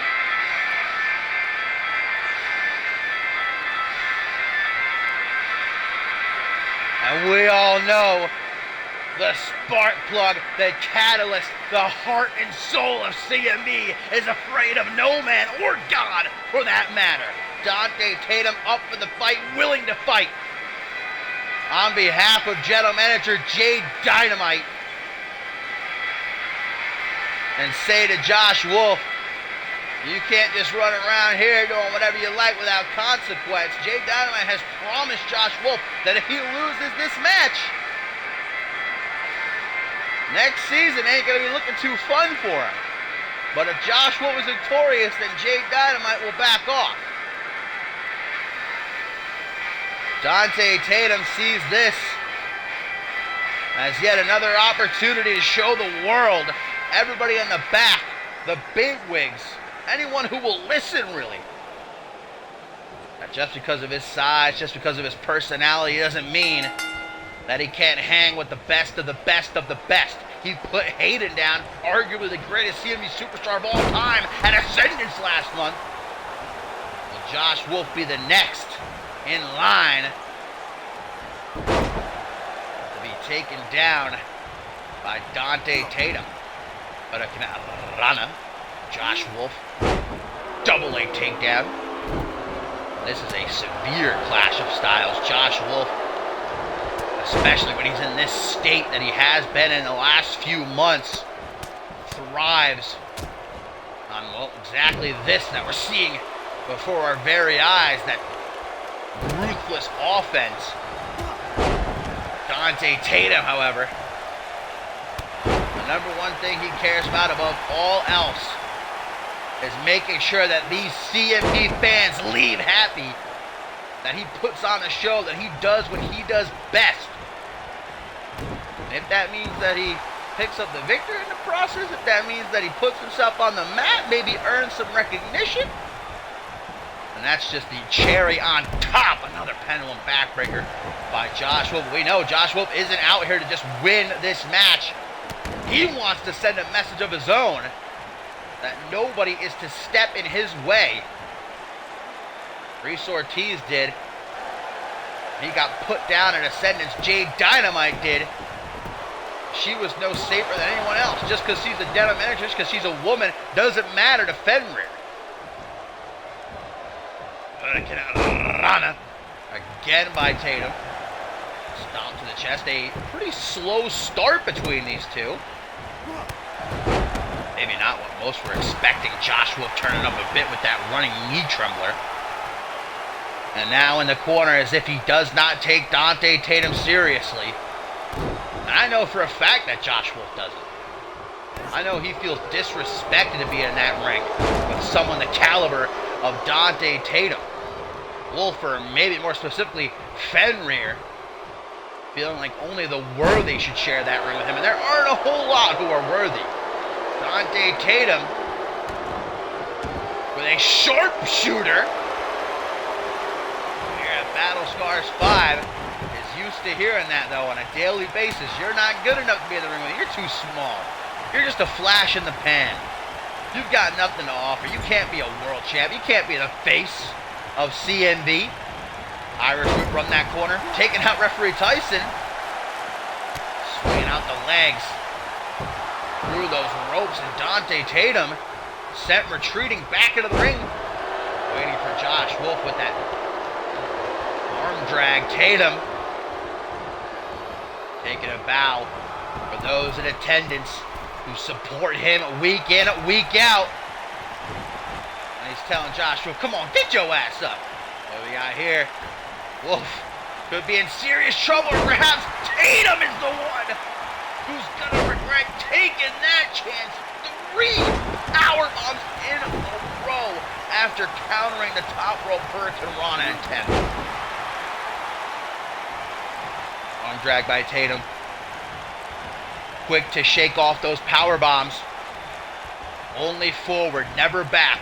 Dante Tatum, Irish Whip. Wolf counters it though. Rolls over the back. Josh Wolf's like, huh? Turns around to eat a heel. Might have caught him in the eye. Now a senton. Dante Tatum could have done just as much damage to himself, though, as he did. Wolf again gives it another try. Not much better. Wolf gets the jawbreaker. Knee trembler. Finding its way. Again. Dante Tatum's jaw. Stomp to the gut on the way out. After that full mount lateral press. Close 2 count. Down to the back of the head, picking Tatum up into a seated position, going after those eyes. Josh Wolf wanting to permanently handicap Dante Tatum, but he'll never be the same again. Off the kneeling position, Wolf with that disgusting DDT. Hear the smack of Tatum's head off the canvas.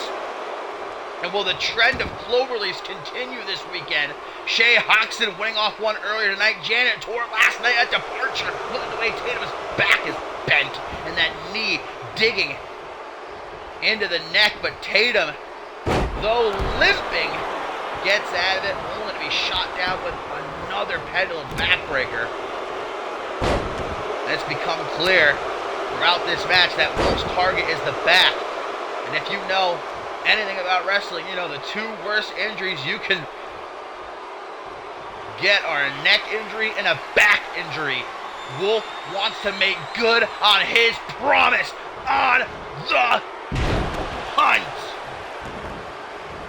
That back of Tatum in pieces. 1, 2, but fights out of it just as he always does until he breathes his last breath. Dante Tatum will fight.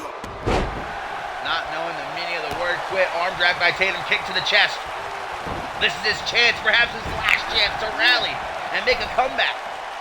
Giving Wolf a taste of medicine, showing him how it's done.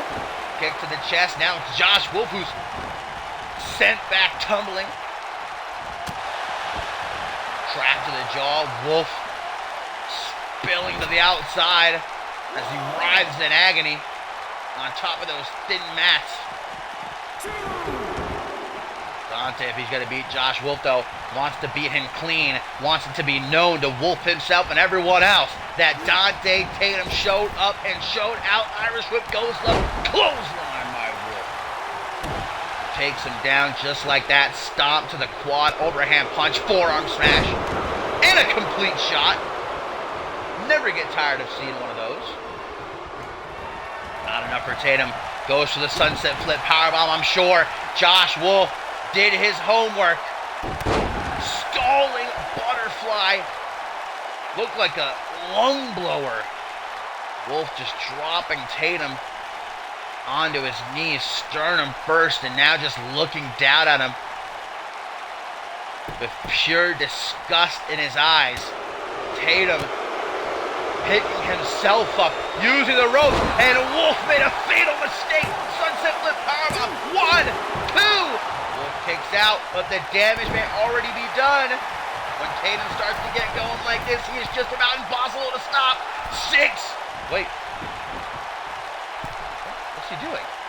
Dante Tatum, instead, with a hurricane run. That's what he went for earlier, but Wolf countered it. European uppercut by the former Alpha World Champion. Looks to finish this one emphatically. Samoan driver dropping down to his knees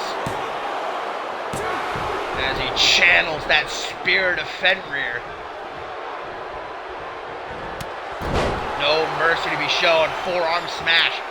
Inverted atomic drop. Scoop slam. Tatum not looking like he's with us right now, guys. Wolf is killing this kid and having no problem doing so. Taking his time. This is pleasurable. This is leisurely for Josh Wolf to hurt someone. But that slow, methodical pace is not something that Dante Tatum vibes with. Hurricane Rana, DDT 1, 2. Not all she wrote. Not yet. Dante Tatum to the top rope. His second home. Looking for the 6-star frog splash, but all who finds the pair of knees and a couple of broken ribs.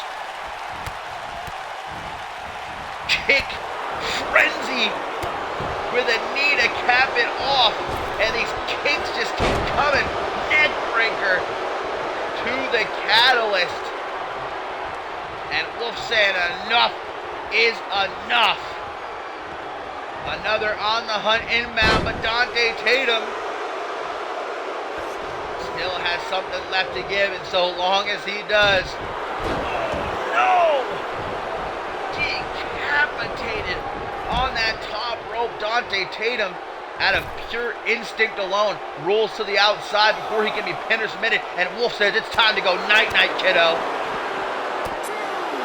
You're running with the Wolves now, and if you can't keep up, you will be killed off. Wolf luring Tatum back into the ring, but Tatum gonna play him at his own game. Hung up on that top rope, seeing stars. Forearm smash, saying, come on, Wolf, what you got to give, brother? Combination unlike any other, but it takes everything out of Dante Tatum. Fumes is what he's working with. Hammering at that lower back, saying, you wanna try to injure me? I'm not gonna hold back either then. Sunset flip, power bomb, number 2, uno, dos. No trace. Tatum, who can hardly stand, trying to find some way to continue on as he stands face to face with one of the best of the best of the best. Deep breath, Tatum composes himself, going into the corner. Maybe looking for that very rare enziguri of his. But Wolf beginning to move around. Dante Tatum not wanting to risk it face first off that top turnbuckle. Changes the momentum. Josh Wolf now in control, but not for long. Elbow to the jaw. Takes him down with a snap DDT. Wolf busted wide open. And now Tatum goes to the corner. The heart and soul. Again, though. Decides to go another route. He says, this is the season finale. If I'm beating you, it's gonna be with a 6-star frog splash. Into the cover. 1, 2. Josh Wolf. Neither man nor beast, but something in between. Inhuman ability to push through the pain and come out the other side on the hunt. Again, and Tatum. Nice try, but Josh Wolf claiming another victim here tonight at BattleScars 5.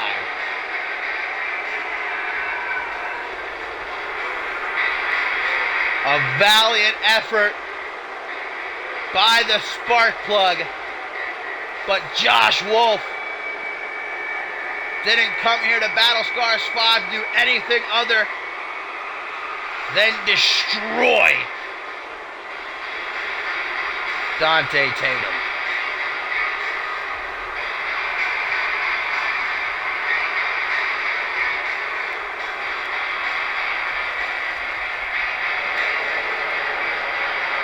And I shiver to think what lies in store when it comes to Josh Wolf next season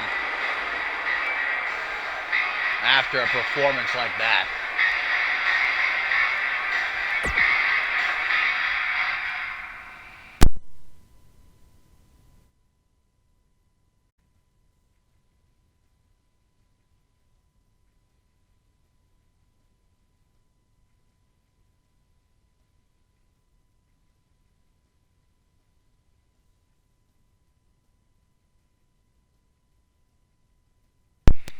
And now, guys, it is time. Our main event of the evening here at BattleScars 5, the very last match of this season.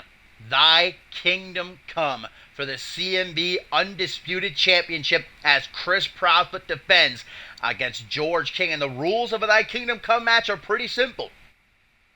It is 2 out of 3 falls, but the only way to score a fall is by pinfall, submission, or knockout. And the match itself will be contested within the confines of Hell in a Cell. If Chris Proudfoot wants to make it out of this season with the Lord's light still shining down onto him, he's going to have to make it through hell itself.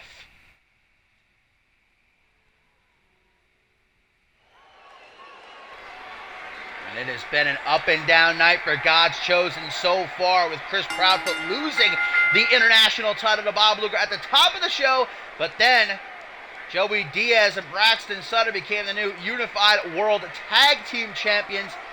We'll end on a positive note for God's Chosen, not for the CMV Universe at large. And look at George King coming out dressed as the devil himself. The man who in the main event of Ascendant 7 lost his championship to PJ Moon. Moon had very little time to celebrate, though, as Chris Proudfoot would cash in his Money in the Bank briefcase, defeating PJ Moon to become the new champion. And with PJ Moon departing from CMV, that left George King with a rematch clause to cash in. And he was not going to let the season end any other way than with him as world champion once again. After everything he sacrificed this season, the hill he climbed, the battles he's waged to earn that championship in the first place, won't let a false god, as he said in his own words, like Chris Proudfoot, represent this company as its champion. And Chris Proudfoot says, I'm not a god. I serve the one true God. And he will lead me to victory here tonight. Whose kingdom will CMV be next season? George King? Or the Lord's with Chris Proudfoot as his archangel?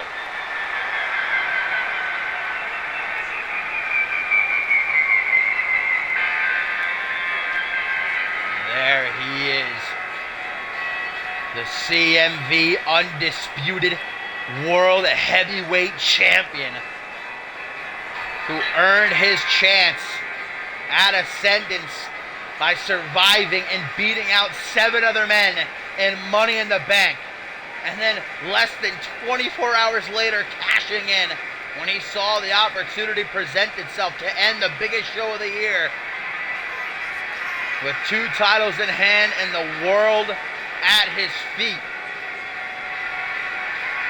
And he gives all thanks to the good God above for his success, but will God follow him inside of the Hell in a Cell tonight?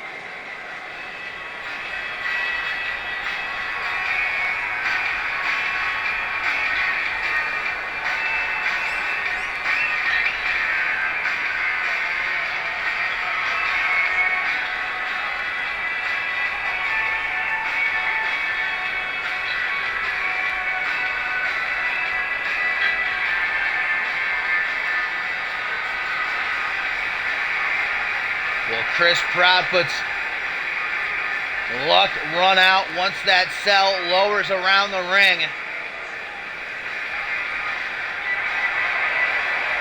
Or will he enter next season still the man atop the mountain?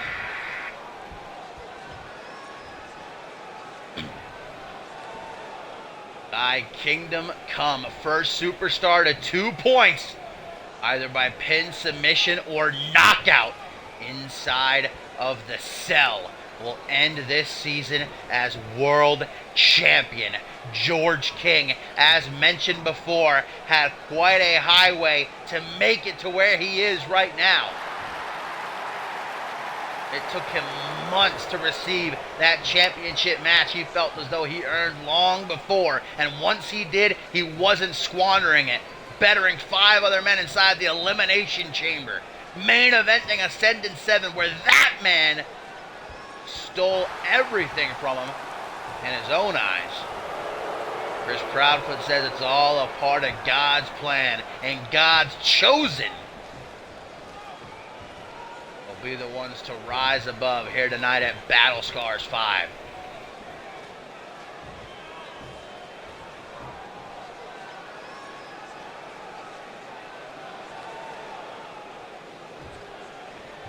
George King, Chris Proudfoot, the grandest prize in all of CMV. Right out of the gate, Chris Proudfoot comes for the kick. George King, though, sidesteps it. Fireman's carry, maybe looking for a royal flush from the get-go, but an impaler DDT is all he gets, misses the kick. George King with a zigzag.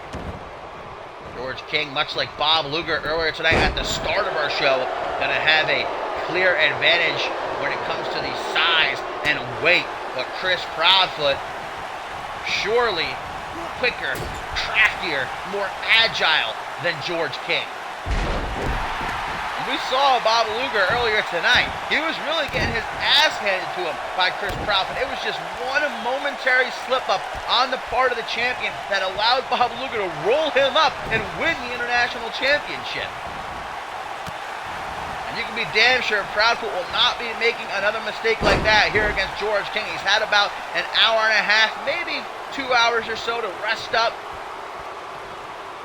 As George King is nice and fresh, knocks him out of the ring with a clothesline.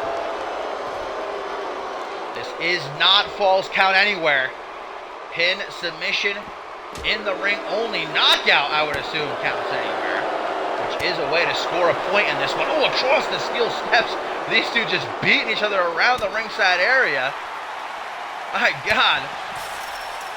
Into the cage wall goes King back first, and that's like getting your skin grated off of a cheese grater.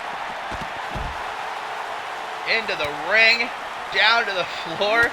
Chris Proudfoot is opening a can of whoop ass on the devil here tonight. Now face first into the cage wall.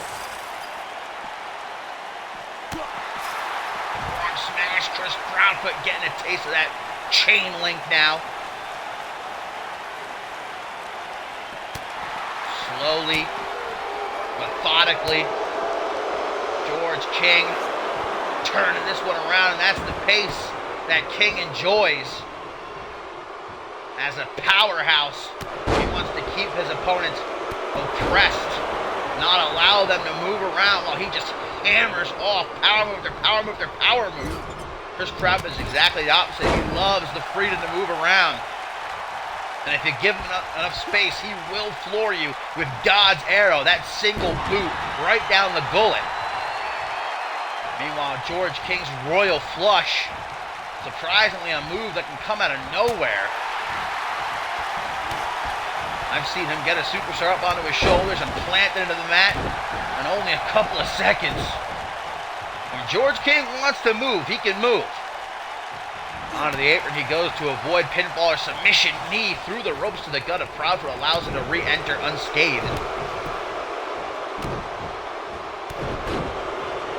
Down onto the knee, George King just stomps onto the chest of the undisputed world heavyweight champion, and more stomps to follow on the shoulder, knee to the kidneys.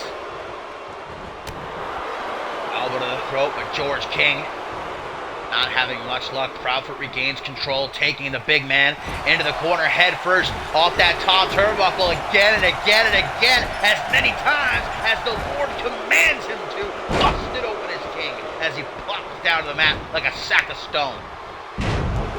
Shakes off them cobwebs though, dodges the drop kick. Forearm smash at close range. Chris Proudfoot says, "I'm too quick for you." On that exchange, shoulder breaker. George King hanging on by a thread after that. Spinning slow kick, leaving King open to be launched into the corner from behind. Enzu lariat. Remember, this is 2 out of 3 falls. Will Chris Proudfoot take the lead here? Move one step closer to fulfilling God's plan here at BattleScars 5. Snap vertical suplex.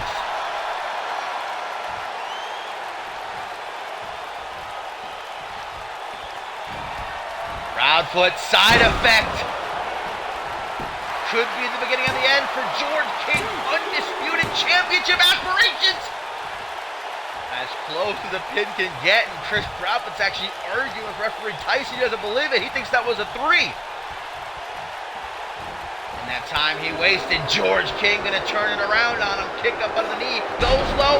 110th Street Slam to regain his throne atop the mountain here in CMV. Chris Proudfoot already gasped. We haven't even had a point scored yet. Oh, and God's arrow out of nowhere!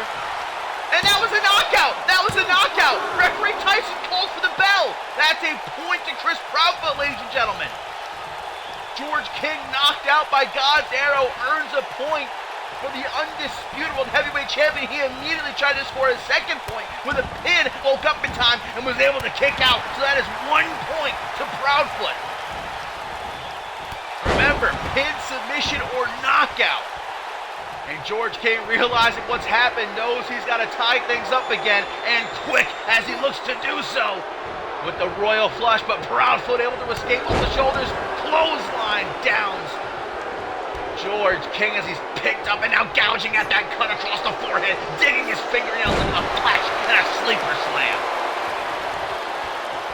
Proudfoot, Irish whip into the corner. Forearm smash to the lower back, and again, turning George King around to get a good look at him. The sinner. King, though, may be down, but not out. Referee Tyson taking a little hit. Proudfoot escaping that body splash. Kick to the knee, trying to take down this lumberjack. Timber, if you will. Full bank colliding center of the ring. These knees just being lit up like the 4th of July. What a combination. George King is being dismantled right now. He can't keep up with Proudfoot dancing around him. Floating like a butterfly, stinging like a bee. Torture rack bomb. Something's got to give for King. He needs to tie this one up. 1-0 at the moment. Chris Proudfoot off a knockout. Following a God's arrow, and George King with his hand raised goes for a pin. 1, 2, desperate at this point. Knockout can come out of nowhere, as we saw before. Heavy Irish whip. Oh, and Proudfoot smacking off the cage wall. What is King doing here? Borrowing from Bloody Justice for a minute, saying, delete, delete. I guess George King is trying to work on his chopping ability, while Chris Proudfoot gets the chance to recuperate at ringside, and now King has gassed himself out. Proudfoot back into the ring, but King's waiting for him. Belly to belly suplex by Proudfoot. And just like that now, Proudfoot, God's arrow again, and Chris Proudfoot is still the undisputed world heavyweight champion. Going through hell and coming out the other side with Lord's light still shining upon him. Proudfoot survives the night here at BattleScars 5 and ends the season still undisputed World Heavyweight Champion.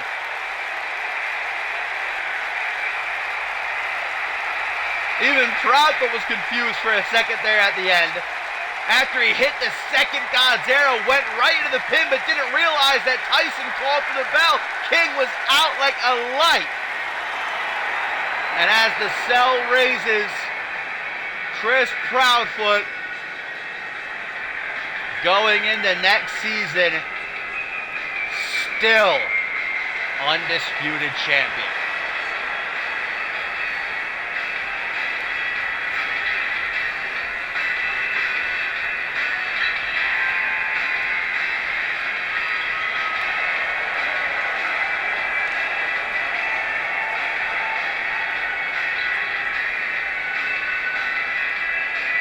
George King still hasn't woken up as Proudfoot, credit where credit is due, showed up tonight with the odds severely stacked against him, and now him and his soldiers leave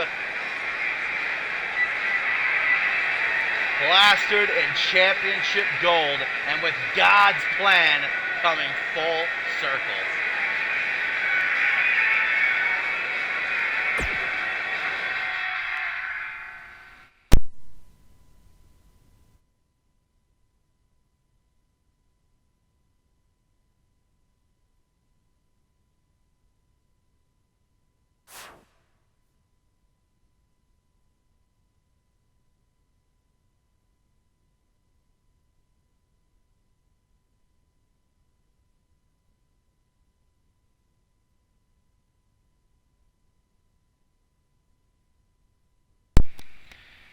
Well, my friends, we have finally reached the end of the road. Season 6 of CMV coming to an end. This has probably been one of my favorite seasons, and I thank you all for sticking around with me and watching. But there is a whole lot more to look forward to in the future. 2K20 right around the corner, and I certainly hope that you will be there to continue this journey with me. Until then, though, if you're new to the show and you like what you saw, make sure that you drop a follow so that you get those notifications when I do go live. And if you are interested in perhaps having a call once 2K20 comes out, you are more than welcome to check out our website, communityuniverse.4motion.com. Exclamation point join in the chat will give you a link. Exclamation point Twitter, exclamation point Discord will give you links to our social media. And I think we'll do, as is tradition here in CMV, just to see what could be, we'll fast forward. Oh, it's only letting me fast forward to WrestleMania. I guess we'll go there, and it's not even letting me go there. We usually do this at the end of every season, just to see what a parallel universe version of CMV could be. Well, that was actually pretty quick. Yes, go to the next year, you stupido. Alright, where is BattleScars? There it is. Let's see what would happen at next year's Ascendance if I left the fate of CMV in the hands of the AI.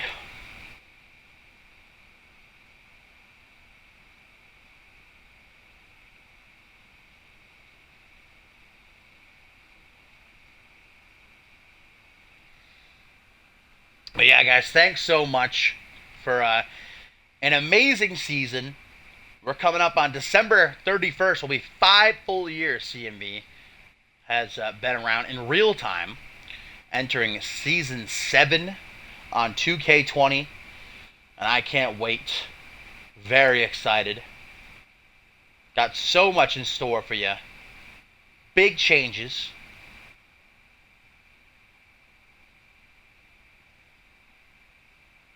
But I am looking forward to these couple of weeks off.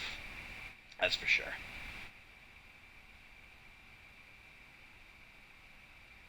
Alright, let's see. What in the hell with the computer book at Ascendance 8. So we've got Matsuda Tanaka versus Cameron Cray opening the show. And then we've got an 8-man battle royal between Perry Heenan, Kyle Ross, Dante Tatum, Babos, Ozone, Stefan, Jamal, and Mike Kirsch. Knox, Bolay, and Valentine. Is Bolay still Anarchy champion? How do I check it? This motherfucker is still Anarchy, a whole year! Still Anarchy champion. Will that actually come to fruition? I wouldn't be surprised, honestly. Spade and Shea for the Zero G championship. Is Spade still Zero G champion? Oh, no, Jaquan got it. Hayden and Brian Jacobson. That's actually not too bad. Then we've got Hoxton and Luger for the International Championship. Seems like Bob Luger retained the International title all year. Yep. And God Chosen still tag champs. And then we've got Wolf and Divine. That's not too bad either. For the Undisputed Championship. So Divine became a 6-time world champion? Yep. How do we check title history? I think we go to titles, right? Now we can see times earned. 436 days. Did Luger drop it at some point? Nope, he's held it the entire time as well. Kyle Ross is internet champ. I bet this changed a lot. Wolf was champion. Silva was champion twice. Kyle Ross is a 3-time champion. Heenan held it 4. Oh, no, he's number 4. I'm an idiot. I was looking at the numbers on the right. So Heenan lost it to Kyle Ross. Wait, what? I thought Ross was the current champion now. What is that? What? How are they one-time champions when they never held a title? All right, that's confusing. Perry Heenan did lose the title to Kyle Ross, though. That's embarrassing. And then Proudfoot apparently just dropped it to Divine. And then we've got, I assume, yeah, Shea just beat Spade. And then these guys just never lost the tag titles. Woof! We've got some strong champions here. Interesting to say the least. But guys, want to find out what actually happens in the next year? Make sure you stick around until 2K20. I hope you have a fantastic couple of weeks. And I will see you when I see you. Bye.